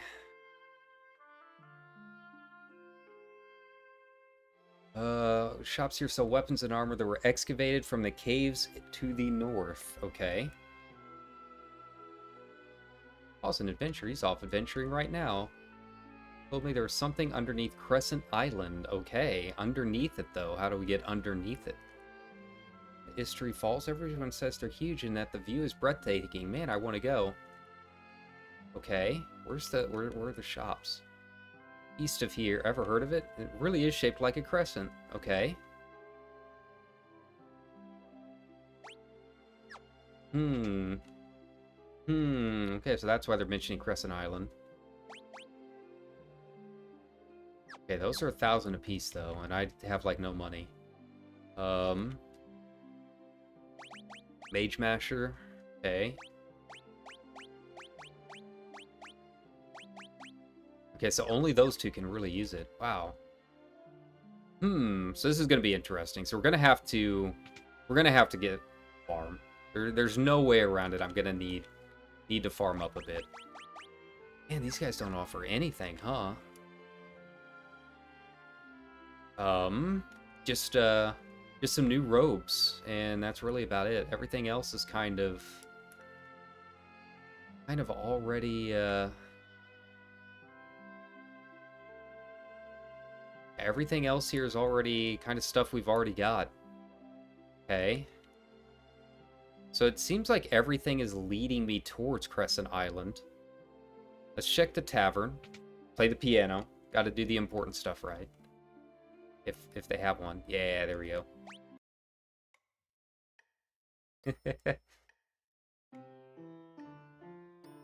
I'm slowly improving. I can tell a difference. Can you? I always wanted to learn how to play the piano. I'd like to get an electronic keyboard just so I can make my own music here using some synth stuff. Talked about that before quite a bit, and yeah, just too pricey. Oh god. You come on up and join us. Yeah, they're saucy. They just take everyone, don't they? Okay. A Jackhole environs, okay. Going to the Cave of the Jackal up north, okay. Right, not much to do besides going up to the cave. Okay, so yeah, there's a cave up there. Pretty much looted bare, but some of the treasure chests you see, I think, but there's no point in checking them out unless the traps of the ancient set are actually... Okay, if you go as deep as you can in the cave, there's a wall you can climb to get outside. Patiently on the path with the skull switches, and the truth will be revealed. Okay. Foolhardy sense of adventure. Okay. Alright, so something up north. Got it. What are you? What can I do for you? Ah, this is the item shop. Gotcha. I'm pretty good on just about everything, until I see what kind of status effects that they give us when we go in there. I'm sure that's going to be fun. As long as we can avoid getting hit with bio too much, I think we'll be okay. Okay, the bombs are as expected, right? Gonna blow up on us. High magic, gravity. High magic, gravity. Okay. Alright, let's see how this goes. Oh, I didn't check to see if they have any rods for sale. I really need to do that before I start venturing too much into this. Otherwise, we're gonna have some issues. Just I hope I can beat out their self-destruct. Okay. A double lizard is kind of tough. Not gonna lie, kind of tanky.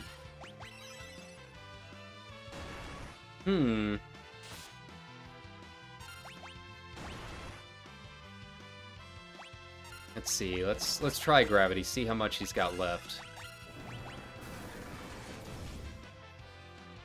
Oh yeah, he's really tanky, isn't he? Huh. Well, only one way to do it is go forward. Forge ahead, buddies. He changes his stance. I'm guessing that's the attacker's stance, maybe? Can't tell if it's a defensive or an attacker stance. You know, I'd hope this town has rods for sale. I feel like that should be standard just about everywhere, right? What should I actually get from that? Hardly anything. Good to know. Good to know. We're in for a rough time. Ancient ruins. All these kids, you know. How I spend my time going around into ancient ruins. Yeah, they really don't have anything, huh? That sucks. I'm really gonna have to save up for some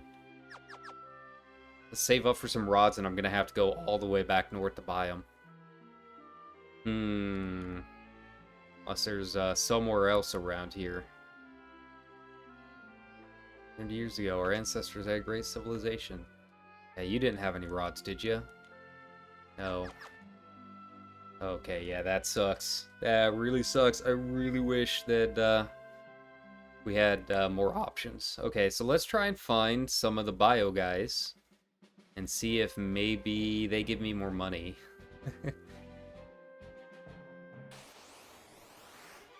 Okay, another bomb and another double lizard. Got it.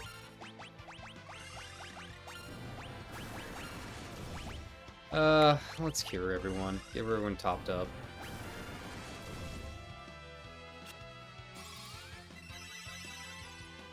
Okay. Man, the bombs really hurt. Time magic, gravity again. Time magic, I cast a regen on Ferris. Just try and get her to regen naturally so I'm not spending a bunch on cures and stuff.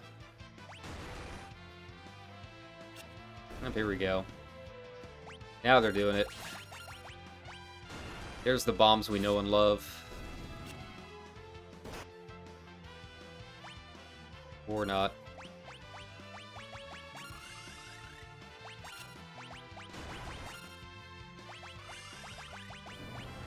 Okay, so they've got, yeah, they've got that sap, which hurts quite a bit too. Gotcha, gotcha, gotcha. Yeah, why does regen just not work? Is it because I'm already sapped? Does it not cancel it out?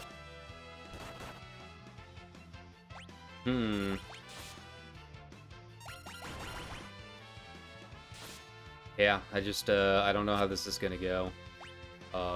It wouldn't be so bad if they actually gave me money, but it doesn't seem like they really even give me all that much. Yeah, 489. So far, the dogs are still the best, which is very weird, but it is what it is. And there's Crescent Island over there. There we go, Bio Soldiers. Ah, back attacks. Why do they keep getting back attacks off on me? Here we go. Do they just have like a higher chance of doing it, or what? Okay, come on. Yeah, these guys are not going to give me anything.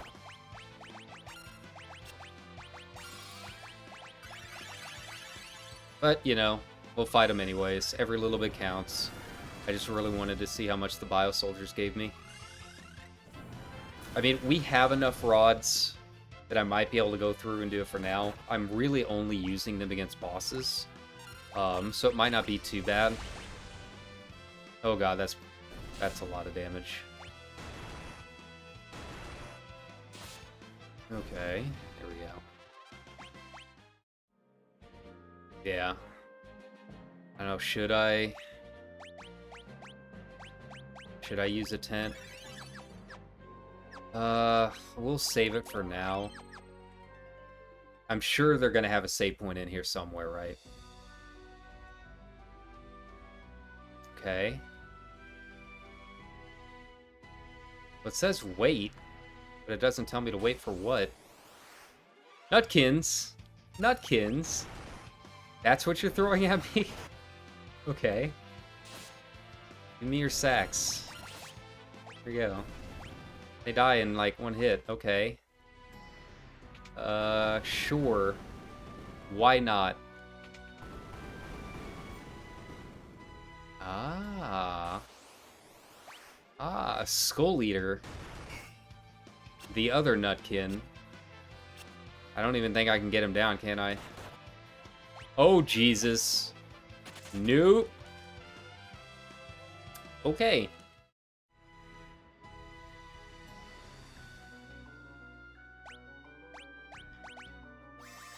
So that just happened.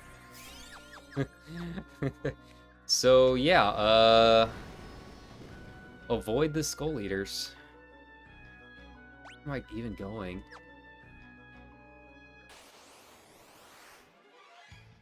Nope, because I literally have nothing that can take them down. I'm guessing they're only susceptible to magic.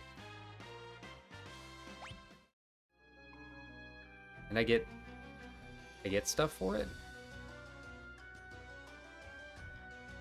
Huh. Okay, that just confuses me, honestly. Hey, there we go. These guys I can handle. This is more on my level.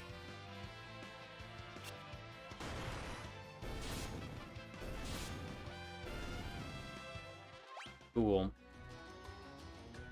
Okay. Said wait. What did that open up? Cool. Yeah. It's regular Nutkins. Just throw these at me all dungeon, baby. I am 100% okay with this. Okay.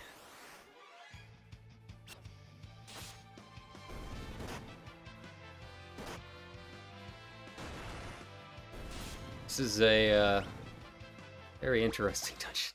Not what I expected. Maybe this is what they meant when they said kids like coming in here. Just easy.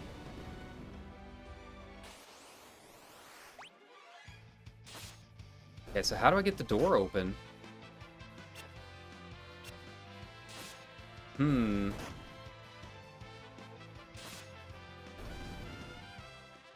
we go. So we got some kind of puzzle here, and I don't quite understand all of it, but okay. Got it. Okay.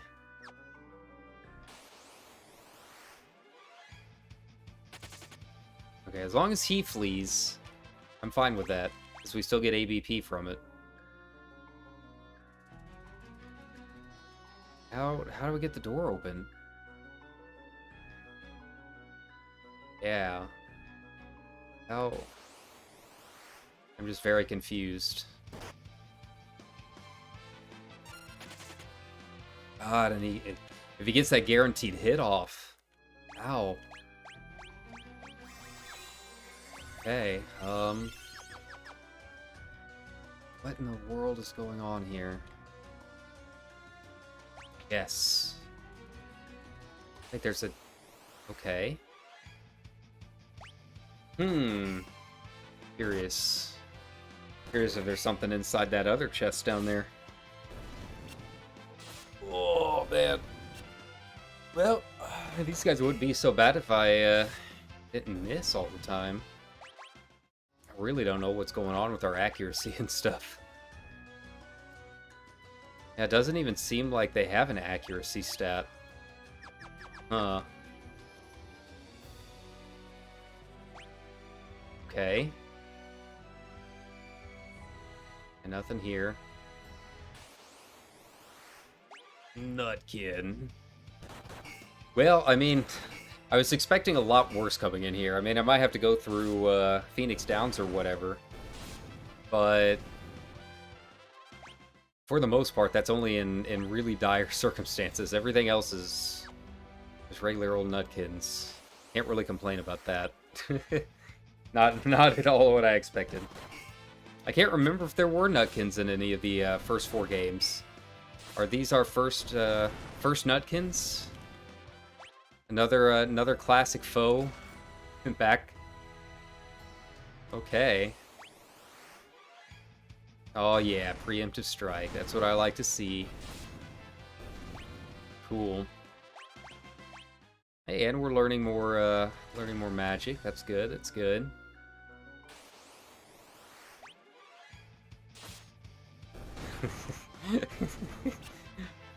I don't know what's going on. I really have no idea what's happening right now. Just go with it, man. Don't ask questions. Just no thoughts, head empty. Oh god. There we go. Lucked out there. So it seems like they have like a 1 in 5 chance of instantly killing one of my guys. Whoa.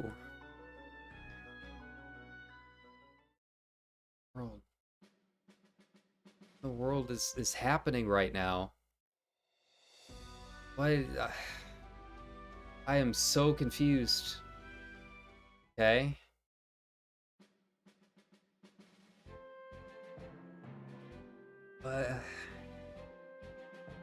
Drake and Intent, Shock Whip, Goal Switch.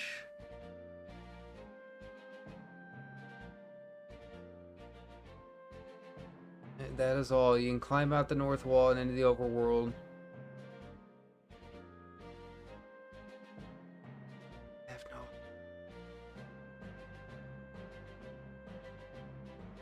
I am so confused. I am so confused. Okay. Alright, so this was a waste of time, apparently. I mean, I got a little money, I guess. Not really worth it. Well, I don't know if I would say it's not really worth it. Like, these guys give a decent amount of ABP. They give me enough action points, right? So, I mean, I did gain, like, a couple of levels. Just from Nutkins. But man, they really said that when it's not even worth it here, They weren't joking. They really weren't joking. Okay. So, I don't know, am I supposed to go... Am I supposed to go to the Crescent place, or am I supposed to go where this guide tells me? Okay.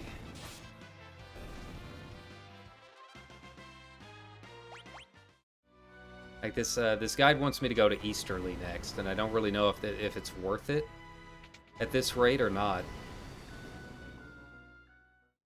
Okay, well, first of all, I need to go heal up a bit. Oh God.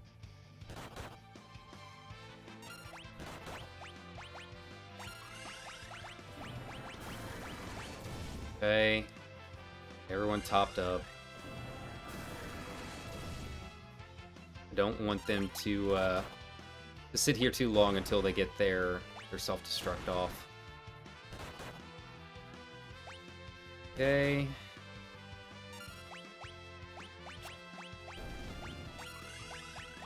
Okay. There we go. Yeah, so now I can just auto attack everything.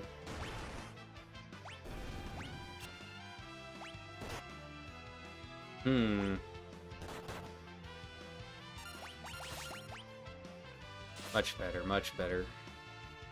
Who knows, maybe 4 bombs will actually give me some money.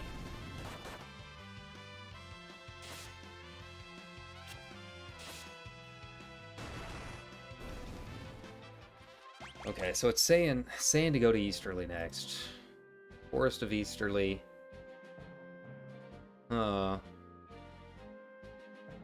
Like, it doesn't really help me. Okay. Yeah, so this part is apparently for, like, if you have a summoner, right? You can go through and get Ramu. But that doesn't help me at all, because there's literally nothing I can do with Ramu right now. Legally acquire more than 1 Ramu item, but it doesn't really matter. Okay. So, yeah, it sounds like Crescent Island is the next place we actually need to go through for our story playthrough. I could go up through Easterly, but I can do that at any time. I don't know, maybe off stream or something. Not really a whole lot of a reason for me to do it looks like. Doesn't really give me anything. Yeah. Yeah, it'd just be wasting our time, and maybe once I finally have all of my jobs, I can start doing some of this stuff. But right now, I don't even have my 3rd job yet, because I haven't found the Black Chocobo to unlock it, right? So until I can actually get my my damage out there, not a whole lot of a reason to go up there. Yeah. Yeah, so we're gonna start making our way over to Crescent Island next. Yeah. Cool. That solved that.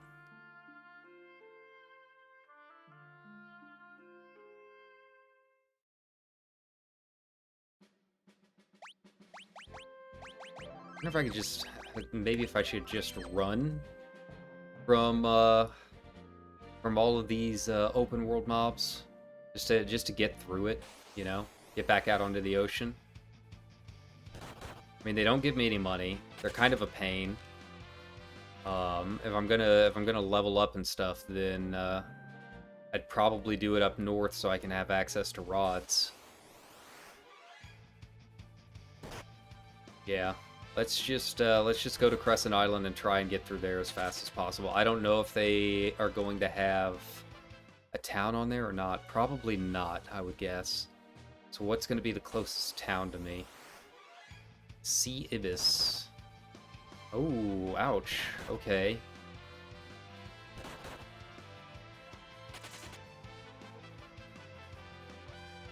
Escaped. And those nutkins are looking pretty good right about now.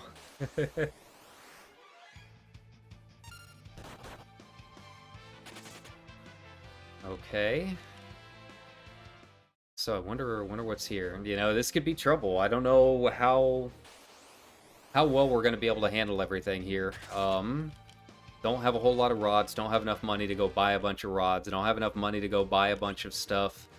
Here we go. Hey, so we do have an option here. Crescent.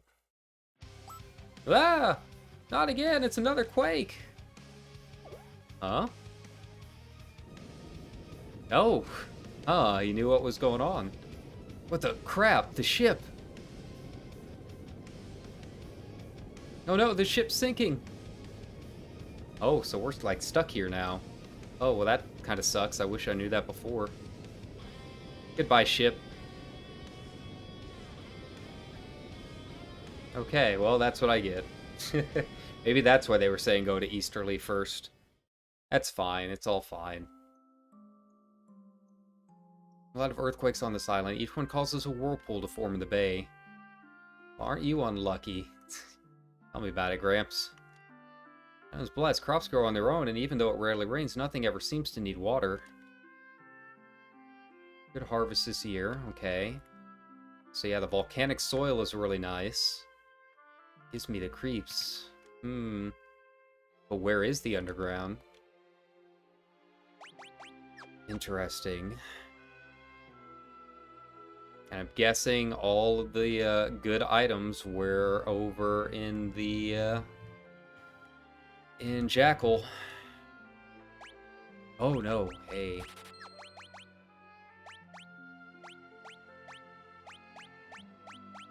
There we go. Took all of my money, but it's a start. It barely rains here, but the spring just keeps bubbling up. Okay. Got something going on with the elements, even though pretty much all of the crystals are gone, huh? You tell me that rock-like monsters really hate gold hairpins. Fashion world is fickle. Catch a black chocobo in the forest, but it outran me. Wouldn't a chocobo racing be totally extreme? Where's the forest? How do I find the black chocobo? That's what I need. That's what I'm after, man. I do for you. Okay, it's all black mage spells. Okay. Thing new in here? No secret passages. Okay. Yeah, how can I get around there? Nothing at all. I'm really surprised there aren't as many like secret passages in this game as I was expecting. The minstrel's house. Play the piano, yes. Practice. Try and practice as much as I can.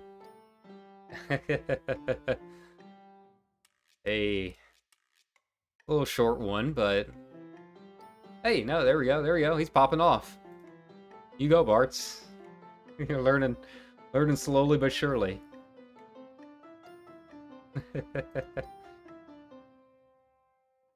Hey, learn his scales. Make it progress. Whoa. You must be tired from your journey. Here's a song for you. Sing it in battle. Little by little, your energy will increase. Nice. Learn Mighty March. Okay.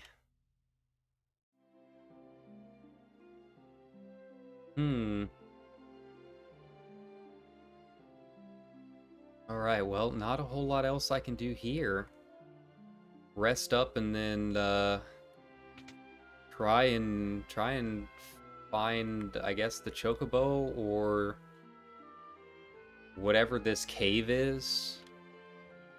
And find the ruins of Ronka on the western continent. And what's really weird, though, is that the artifacts found there are remarkably similar to the ones found on this island. About the chocobos. Oh, cool, only 10 gil. That's not bad. It's good. It's good.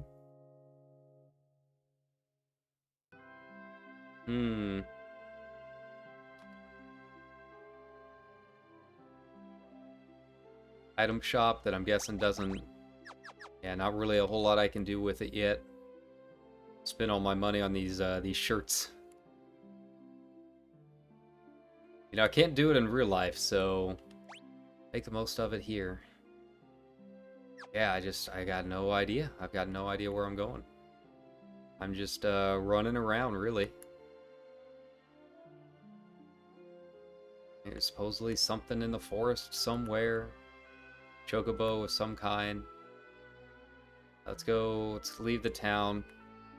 Go check out our surroundings. Save and all that too.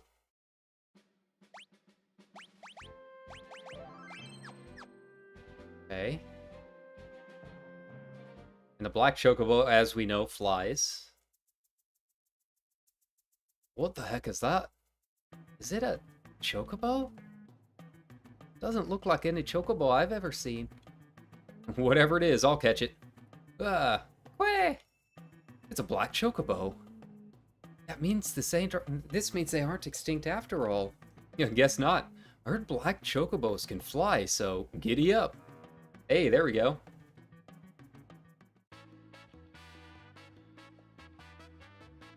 Where do we go now? Oh, or not. Okay. That was short-lived. What I get. Nope, tried to teach us about this. Tried to teach us not to try and tame nature. Well, if it didn't get it, did you break it or something? Not funny, old man. Sounds like it's got something stuck down its gullet. Ah. Hey. Crystal shards. The explosion at Karnak Castle must have sent them flying over here. And because he swallowed them, he couldn't fly. Yes. Oh my god. It's finally. Oh, yeah. Oh, that's perfect. That's perfect. Yeah. Ew, they're still sticky. But maybe now I'll be able to fly. Now let's give it a shot. Woo! Nice, nice. Very cool. Alright. The last town we haven't visited yet, the town of Rix. It's located to the northwest of the Ren Shrine and is surrounded by weak monsters and fountains. Oh, yeah. Ah, there we go. Where are you? Freelancer? No. No. Ranger. Yeah. Yeah, buddy. Alright, and then formation. Back. No. There we go. Look at that. Look at that. Is what I like to see. I think, should one white mage be enough, or do I want to switch Gallup back to white mage? Yeah, we'll keep it like this. I don't think there were any other, How do I land? Oh, I can only land in forests. Okay.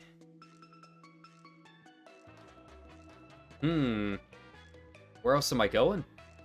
I need to go to Rix. Okay. Well, first of all, I want to go back to,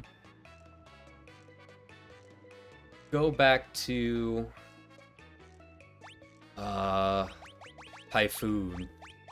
Yeah. I want to go back to Typhoon first. If I can. Where are you, Typhoon?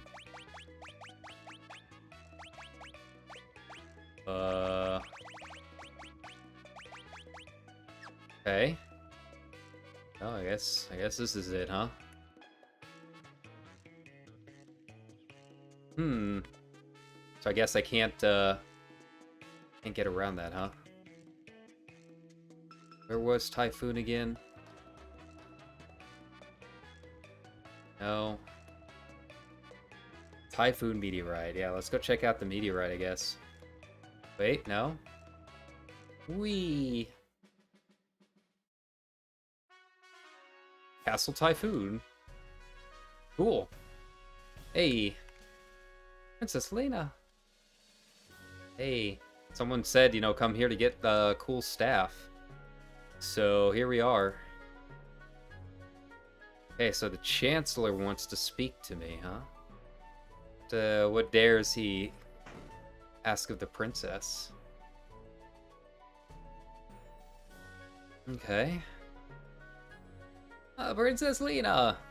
Forgive me, I didn't mean to worry you. No need to fret about that now, but please, you must return to the castle for good.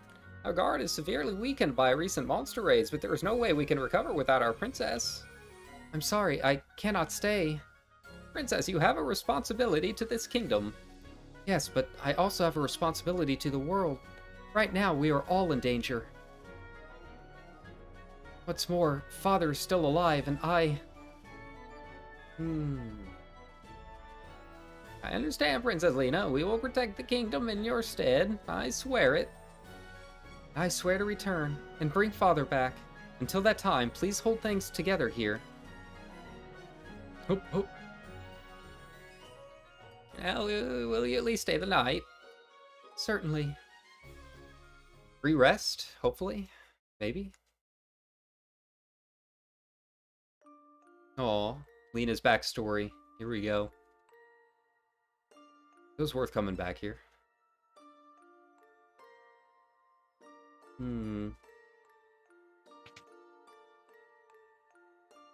Varys? Ah, Alina. It's late, you should be in bed. And so should you, my sister. Ah, so she knows. I wonder if she figured it out from the amulet, maybe?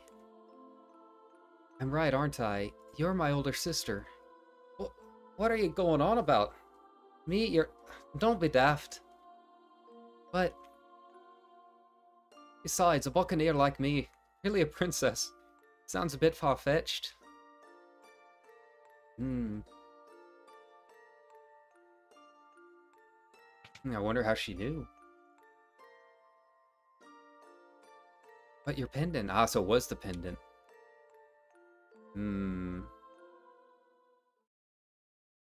Okay.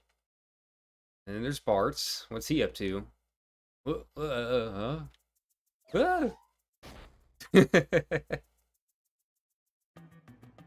and about. Let's go, buddy. And everyone's just there. Oh, they're hiding under the beds. What in tarnation are you doing, kid? I think it's a few men short of a full crew.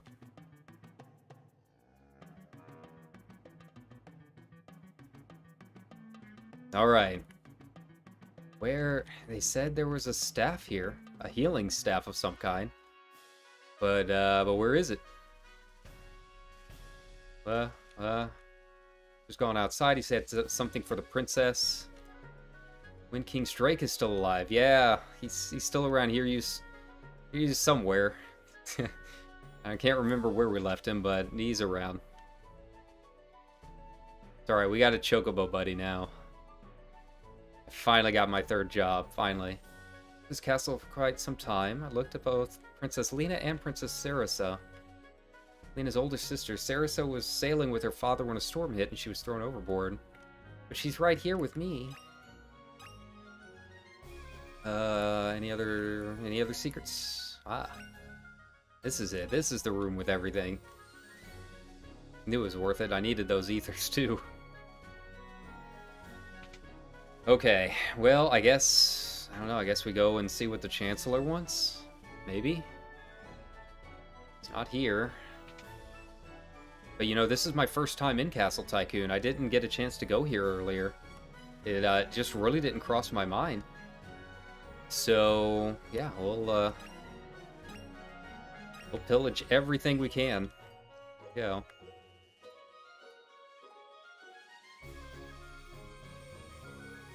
Okay. Where in the world am I?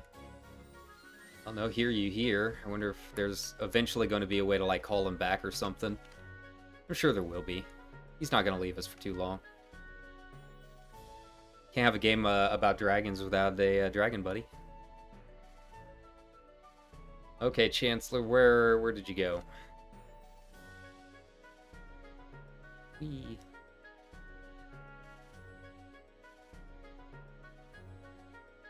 I'm guessing he's gonna give me the healing staff. Maybe. Kind of weird not to.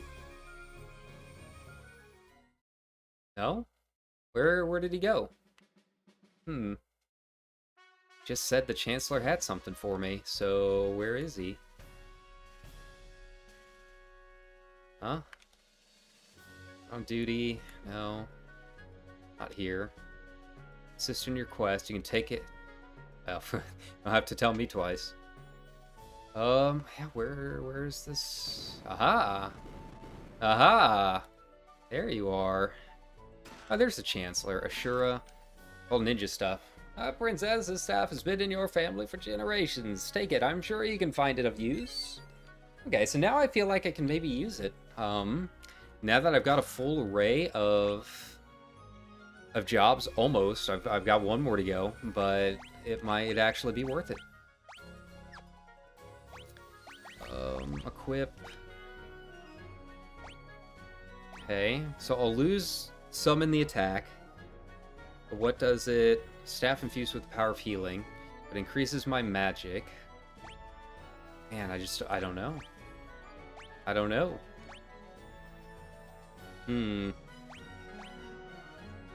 Well, until I actually see how the mage handles. Well, we'll go ahead and give this a shot for now. I don't have a bow yet, so I have to go and get something for Bart's. Maybe down at that last place we were in. How much money am I at? 210. Yeah, I gotta get some money too. Sounds like we're gonna go farm some more dogs. You know what time it is. There's no escaping it. These dogs are basically life at this point. I can't believe that after all of this time and all this adventuring, the dogs are still the best gill farm that I've found. And they're really not too bad either. I mean, they're not too difficult. We'll see how they handle with the party change and everything, but I don't think it'll be a problem. All right, attack. Here we go. But like they're right here, they're close to everything. Wait, does it really attack? Wait a second. Attacking with it actually heals people? Wait, is that how that works? Huh. Okay. I don't know how I feel about that. But that's like a lot of healing too. It's just, it prevents me from like autoing everything like I'd like to do. Huh. That changes the game a little bit. I can see why people were saying, hey, go back and get this. But I don't know how I feel about it. I wanna auto everything. So first of all, where can I even get a bow? That's really what I need, is a bow. More than anything. Where can I get my first one? Equip. Yeah. See, I don't have one. You have a bow? Let's just see what he's got. No. So right now, all I've really got is a mithril knife. Not really what I need for a ranger at all. Well, grinding time, I guess. Yeah. Let's go out and do this. Now, see, here's the other thing, is like every time I start autoing my healing stuff like that, it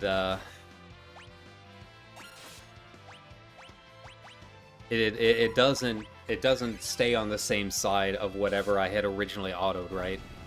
So I have a feeling if I immediately jump into battle and auto instead of healing myself, because that's what I had just targeted, yeah, it's gonna heal the dogs for no apparent reason, right? I don't know why it doesn't save the original target. It's kind of weird. It's like it feels like kind of a weird oversight for the Pixel remasters, and it's been like that for every single game so far, and it's really really annoying. Go.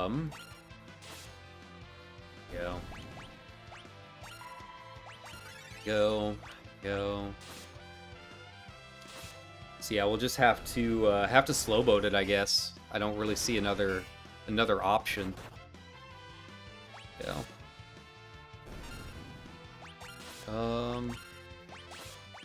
Heal myself. Well, oh, Galuf needs it more. Yeah, that healing staff is nice, but I feel like maybe I do need to switch it back to the flail, just for ease on streaming, because otherwise this is going to take forever to get through all of this. If I can't auto, it doesn't seem like it's that much faster, but it really is. And when you're talking about, you know, a 3 or 4 hour stream, that adds up. Let's see. Yeah, aim doesn't do a whole lot because I don't have a bow. Okay.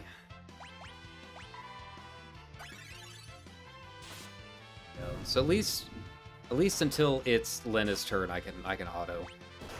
There you go. Once she starts getting close, I'll have to like pay attention to what I'm doing.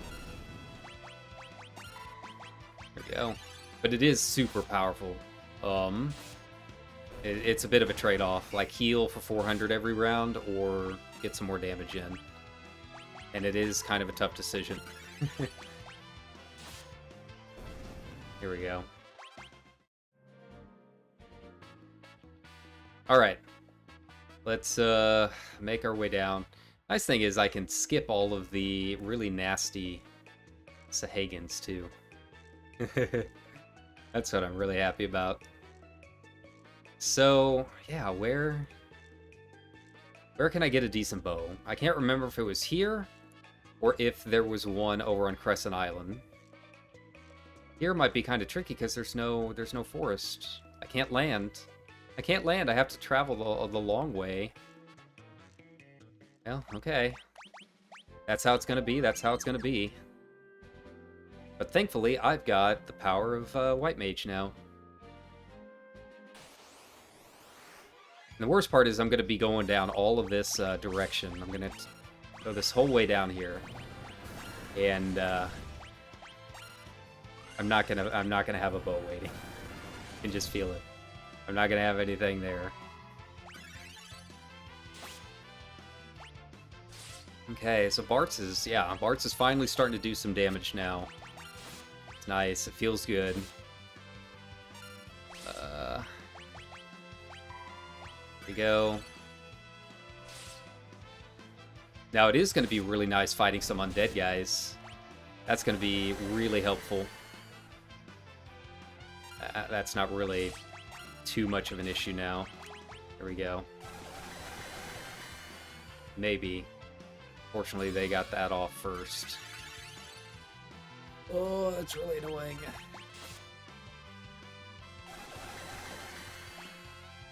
Ah, does he just cast that, like, automatically after a certain amount?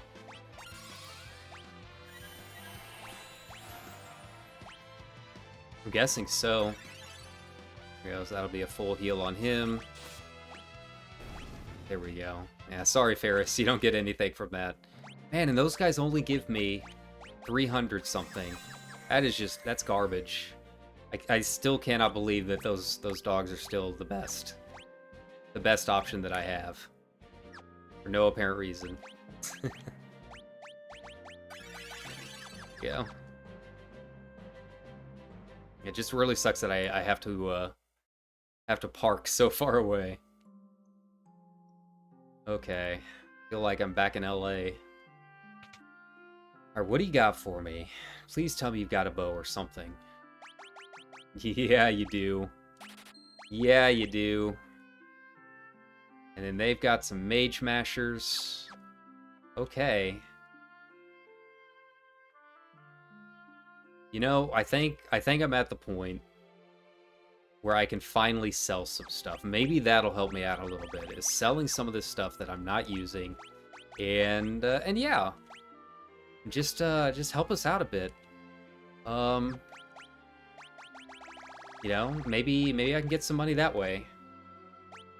Longsword, don't need you. Broadsword, don't need you. Regular knives, eh. A regular staff, don't need you. There we go. Yeah, perfect. That's all I needed. That right there was all I needed. Silver bow. Let's see here. Mage masher. Cool. And now I can move him back to the back row. Nice. And then I don't think I have to worry about arrows, do I? Yeah, I don't have to worry about arrows in this anymore. Cool. So we did it. We got everything we needed from this town. I'm still gonna go back and check Crescent Island just in case. I think I can't. Oh, whoops. I don't think there was anything else. I think we're good. Just gonna. Actually, let's give Bart's a ride. Let's see. Okay. Okay. Now we're talking. Now we're finally back to where we should be. Oh yeah, that's the stuff. That's what I like to see. Now we're zooming. Now we're moving along. Hey, what does Mage Masher do? Does it drain MP? Oh my god. Oh my god, now we're gaming. It's taken us 3 streams and God knows 7 hours. We're finally there. We're finally there, guys. We're finally at the part that finally at the part where we can actually kill things. Ooh, I like this. I like this a lot.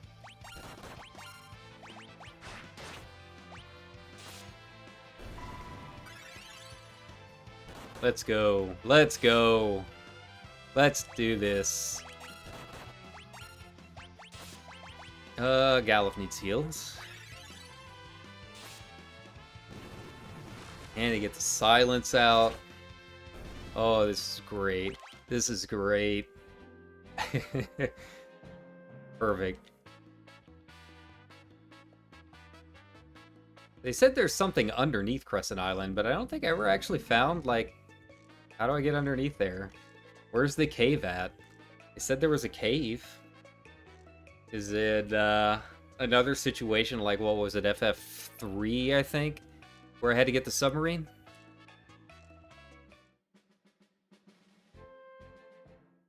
I don't think I saw anything underneath here. Let's check the weapon shop here. Okay. Okay, so I can get different bows too, depending on what flavor of bow I want. Do they auto cast effects? Bow infused power. Okay, yeah. So they're just basic bows. What attack 39? What do attack 38? So I'd gain 1 attack. It's not really that big of a deal. It'd be a slight upgrade. I don't know if it's worth sitting here and farming for like 5 hours, trying to get stuff. Okay, what about his other equipment? Seems like he mostly uses the same stuff as ninjas. Okay. So yeah, we're in a good position now. Now we're in a really good spot to actually get some stuff done. It just busted the game wide open. It really did. Okay, where else do we want to go check out? I mean, now that we've got a black chocobo, I don't want to get into a situation where I'm skipping too much. Should I go and maybe farm up just a little bit more for a couple extra rods? Sitting here at what? Oh. Where is he? Wait, can I not get him anymore? Oh, there he is. Okay, there we go. He was just hanging out. Hanging out at home.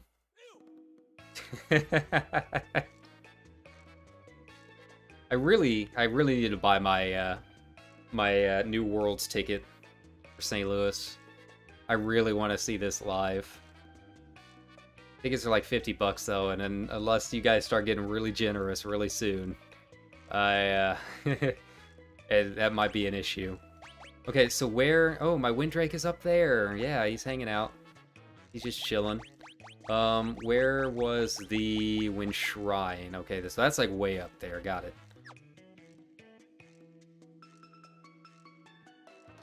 Alright, but we can get through it. Boom. Look at that. Yeah, just busting through the gates. What are you? I feel like that's kind of scary. I don't know if I want to check it out yet. Let's check it out. You know, I feel like they know what they're doing when they start doing stuff like this. Okay. Like, they know that I've got pretty much access to most of the world at this point. So there's really nothing I can't check out. I don't think they're gonna put anything like super strong, like too scary out there. So where is this town? Ah, here it is. Here it is. Rika, huh? Licks. Bart's that you? You're back.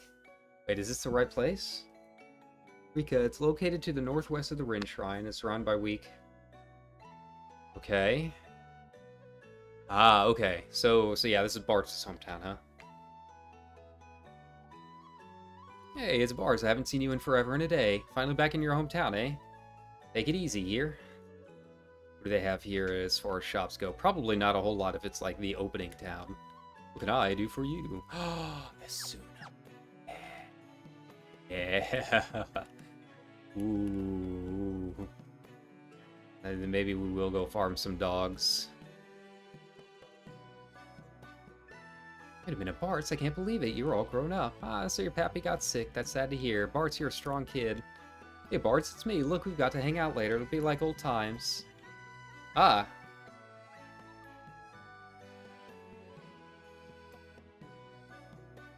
Ready or not, here I come.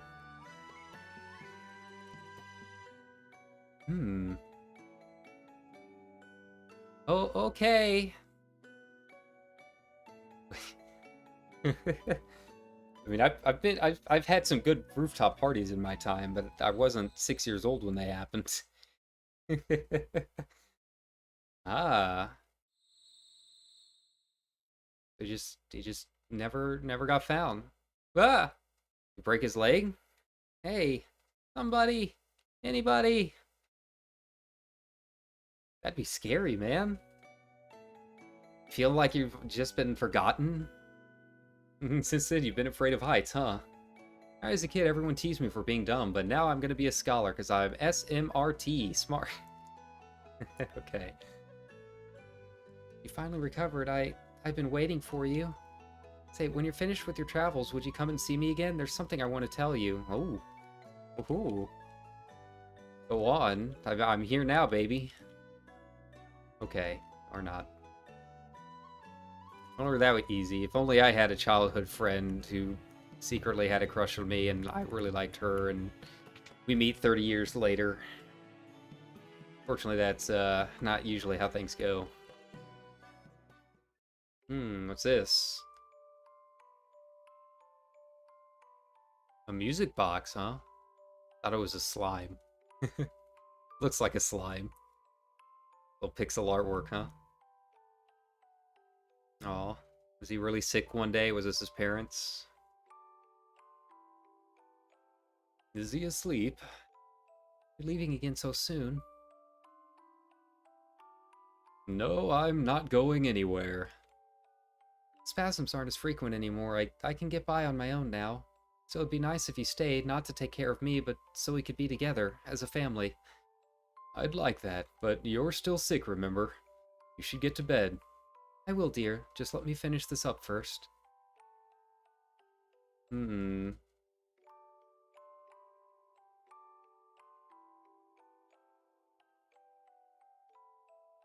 You're leaving again, aren't you? Ah, so you're awake. Daddy, are you going to get more bad guys? That's what I do. I want to come. You need to stay here and take care of your mother. Don't tell her you saw me leave, alright? It'll be our little secret. Okay, Daddy. Now it's time for good little boys to go to sleep. Stella, worry about that tomorrow and come get some rest. Stella? Oh no.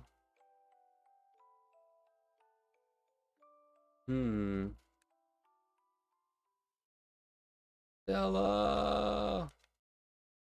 Can't really do a Marlon Brando impression, unfortunately.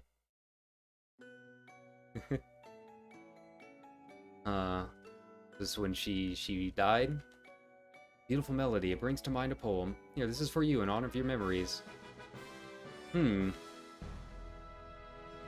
people randomly hanging out in houses and teaching songs? Okay. Anything here? Man, I can't even stay in my own bed for free?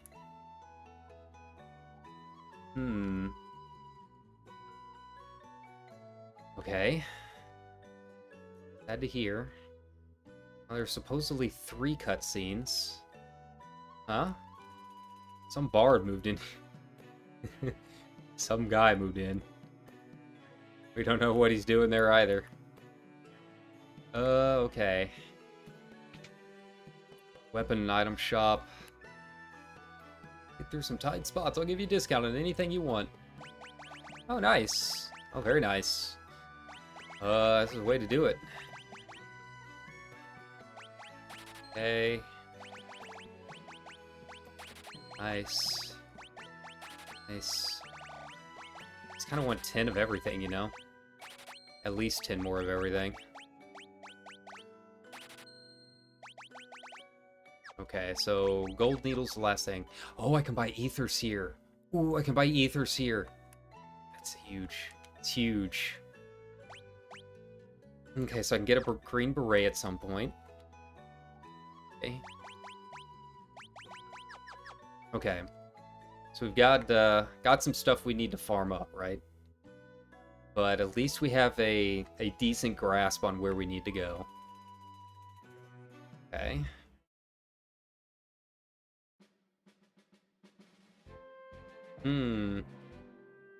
Okay, so the next stop is going to be the Library of Ancients again, huh? But that'll be later, because we're going to go farm up some stuff. It's important. I want to make sure that I'm ready to go. Got some new items, some new places to explore. The whole world is our oyster, so let's take advantage of it by farming more dogs. There we go. I really need to find a better farming spot. It's not that these guys are hard or anything, it's very monotonous. But I haven't found any packs that give me more gil than these guys. And I don't know why. I mean, seriously, like, it's 625 a piece. Like, I'm not gonna say no to that. Ugh. But it'll go a lot faster now that Bart's is actually doing damage. Yeah, look at that. Yeah, now we're gaming. I really wish it didn't auto-target the dogs with my healing staff. Maybe I will switch her back over to a flail just to make this go a little bit faster. I'm not gonna have to farm too much, just, you know, a couple thousand maybe. Yeah. Just enough to buy that, here we go. Yeah, just enough to buy that, that green beret and maybe a couple other things down there. You know, I can buy ethers now, that's good to know. I don't think I really saw anything else in any of the other towns that were really, like, super important. I think we'll be okay. Yeah. Yeah, Bart's is gonna be carrying us. Now that I've finally got a damage class. There we go. I wonder if aim can work against all enemies. Kind of like it did in the first couple games. It's weird, like it's changed a few times over the different iterations of Bard, you know? And I'm still trying to figure out how this game is going to handle it. You know? Yeah, see, it doesn't look like I can really attack everything, so I don't know what the point of aim is if I can't attack everything at once. Is it just, like, more damage? Like, it doesn't seem like it is. So, yeah. I don't know. Maybe that's something I could read up on in the off time before the next stream.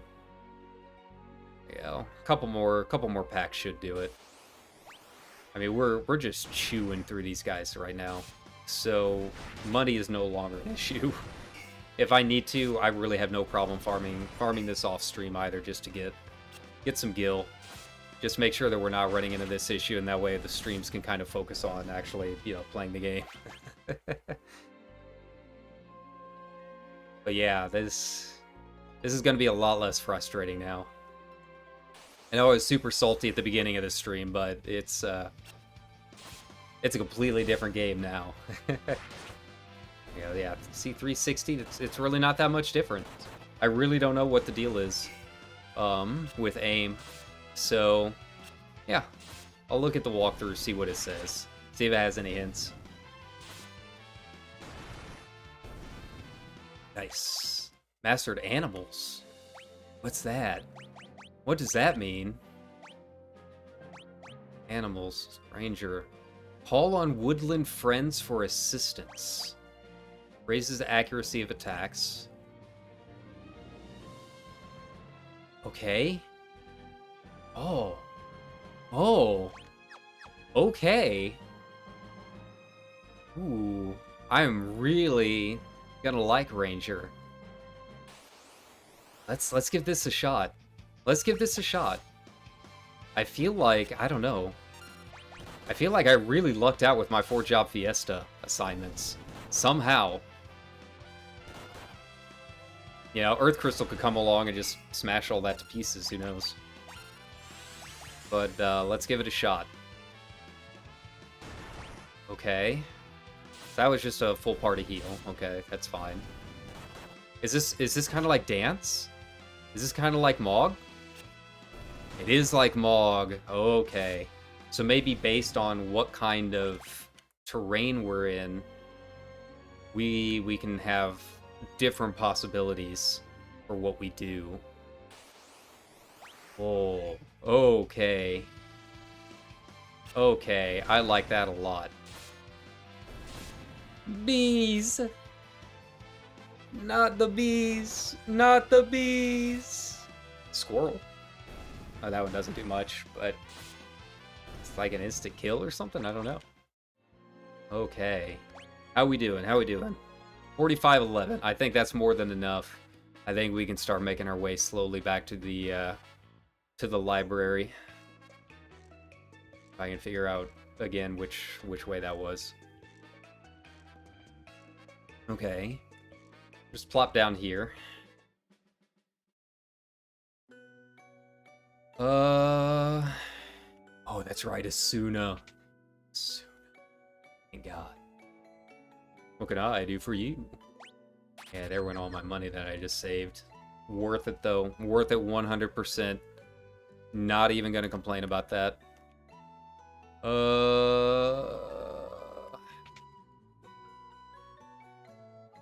Might have to sell some stuff if that's okay. I think we'll be fine.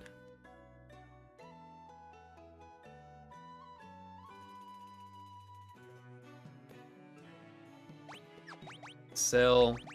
What do I want to sell? Fire elemental damage used with the throw command. Not gonna need you. Flame rod. No, I need those rods. Regular rod, okay. Moonring blade. Diamond bells are apparently worthless. Whip I don't need anymore. Ah, man, I don't know. Bye, Green Beret. Nice, nice. And yeah, I don't think he had anything that I needed. Cool. So now we've got everything in terms of our armor. We're set up. We're ready to go. But where was the Library of Ancients?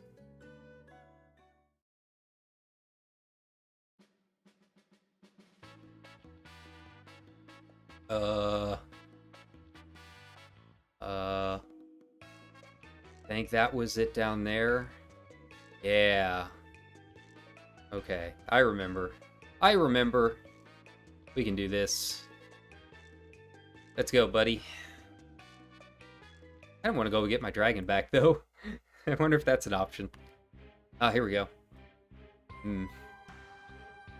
Hey, you're back. Sid, we found Crescent Island, but the fire-powered ship sank. Oh, so?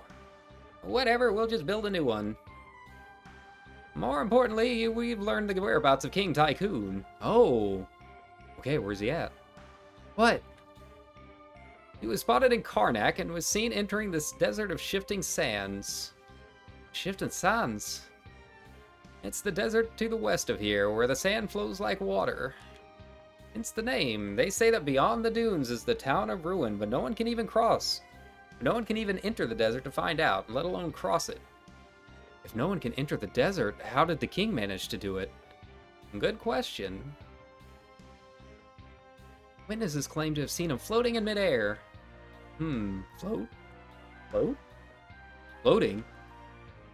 Will we finally learn float in this game? Can I finally turn Cyan in or in the next game, turn Cyan into an unkillable float god?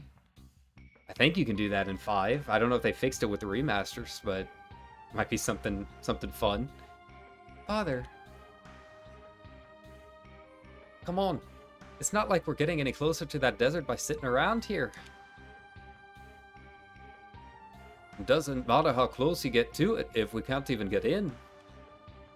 Are you afraid of some sand, old man? I'm sure we'll figure something out once we see it. Okay. Let's check it out.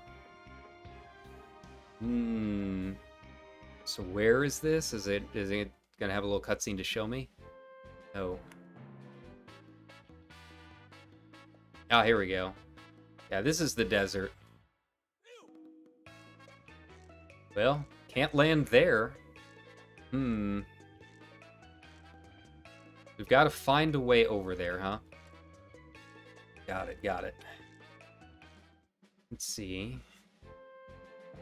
Fire new ship into the seas. Okay. Should be not mind controlled or something.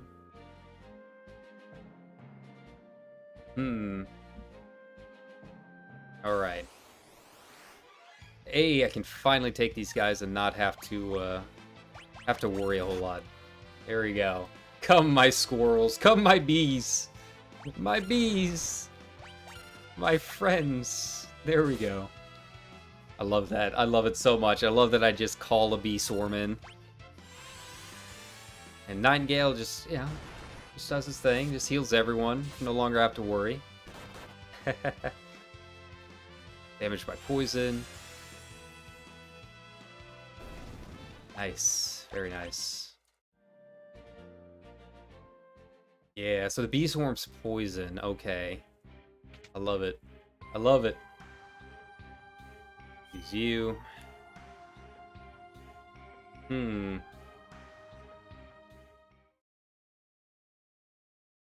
Alright, so let's make our way over there. I don't know how this is gonna go. I don't know what kind of cutscenes we've got or anything like that, but let's give it a shot. And once we actually get in there, I think it'll be worth it to switch Elena back to her healing staff. It'll be a little bit slower, but I think it'll be fine. Why the animals didn't work. Give it another shot. Hey, squirrel. Oh, beefy squirrel. Got it. I don't know. I don't know if it's better to use the animals or if it's just easier for me to just do a normal attack. I mean, I'm doing like 300 something, you know? There we go. There we go. Everyone's old. There we go. Yeah, I'm loving Ranger. It's just, I don't know, it is interesting. I don't know when is going to be the proper time to use animals, or if it's really even going to be worth it at all, compared to just auto-attacking with his, with how much damage he's doing. As funny as it would be to, you know, kill everything through squirrels. Hey.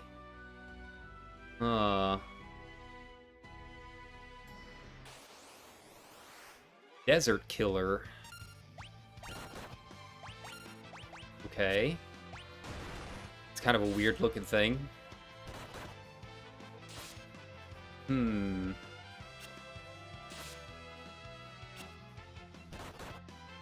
These guys aren't really going down all that easy.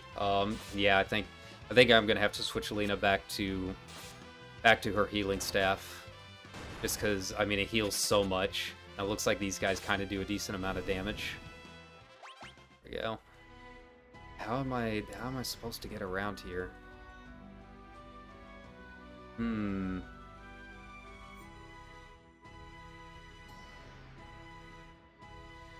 knew this would be a hopeless endeavor. Aha, here we go. Wait. It ain't over till the fat lady sings, and the orchestra hasn't even started tuning up yet. What do they got? We'll build a bridge. A little risky, but you guys are all about danger, right? How it works is, we use this bell to call the sandworm. And then you guys waste it.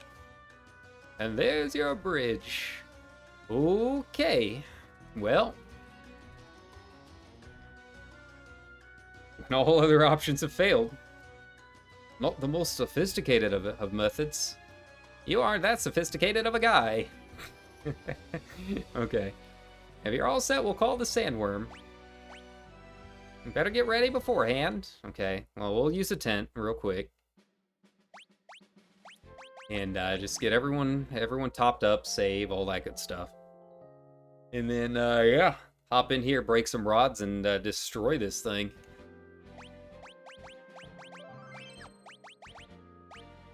Nope, quick save. There we go. Cool. Let's do this. Boss time. Yes. Oh yeah, if you use any magic on the sandworm, you'll be sorry. Good luck. There goes.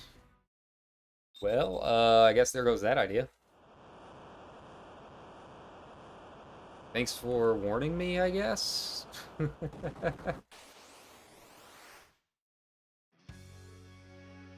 Hole. Okay. Sandworm. White magic.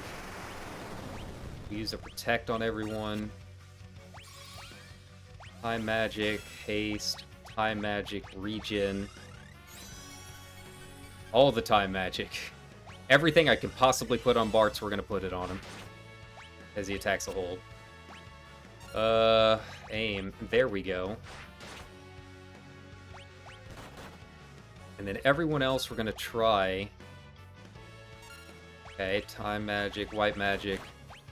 Try and get those protects up, you know.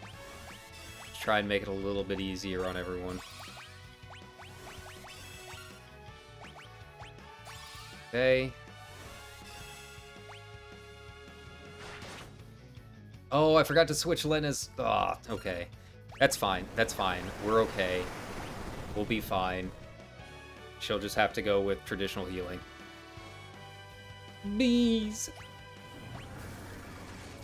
Okay, so these things can cast gravity too. That's fine. White magic, time magic will cast a regen on everyone.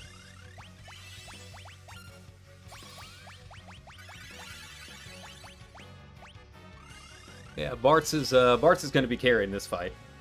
Not a whole lot of other options.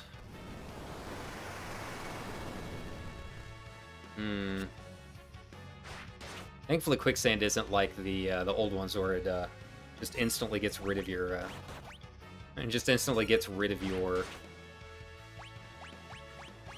Let's try it. I'm just curious. Okay, so it didn't do anything at all. Stop. No, that didn't work. It's fine, it's fine. So really he's not too bad, he's just kind of annoying, because he moves around. Yeah. I guess every time I attack him, he switches holes or something? Yeah. I know some holes that can get attacked. Let's see. I don't know if I'm doing this right. I really don't. I'm just going with it. It's the only thing I know to do.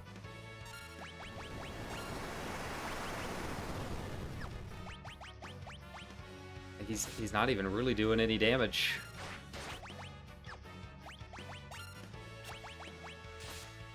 It just sucks that that gravity's not working at all. There we go. Let's just keep doing aim, I guess.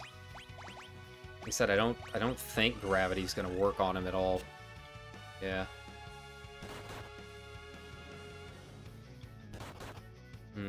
Yeah, we'll just have to go with traditional attacks. I'm gonna try. Okay. Weird boss, but okay.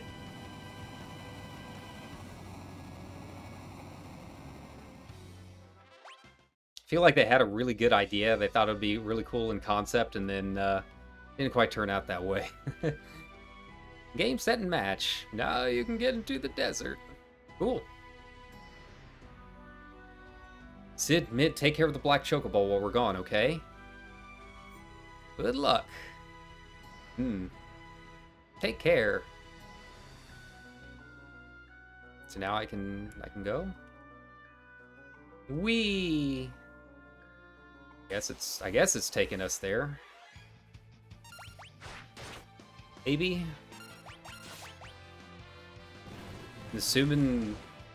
I mean, it's a quicksand, so I assume the earth crystal is involved somehow.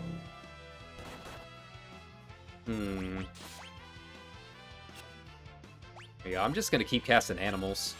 Just because they, yeah, because they've got the auto heal there, so... Yeah, take advantage of it while I can. Squirrel. That does a lot of damage, surprisingly. Got my own nutkins, buddies. Okay. I assume I'm going the right way. I really don't know.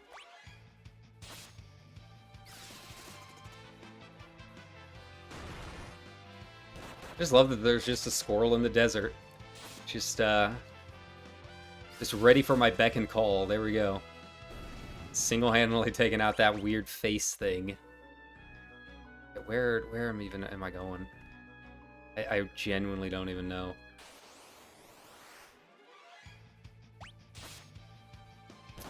You know, the most surprising thing is I didn't even have to use rods against the sandworm.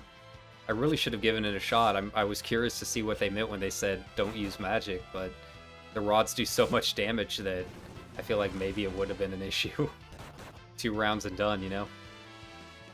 Bees! I love the bee swarm. I love it already. Okay, so quicksand's a little different because it automatically puts sap on you. Okay. So you will, you'll slowly die. Got it. Am I free? Sort of. Got it. How do I get to that tent in the middle, though? Nope. Goodbye. Ferris, you were lovely while we had you, but your sacrifice was not in vain. Raise. There we go.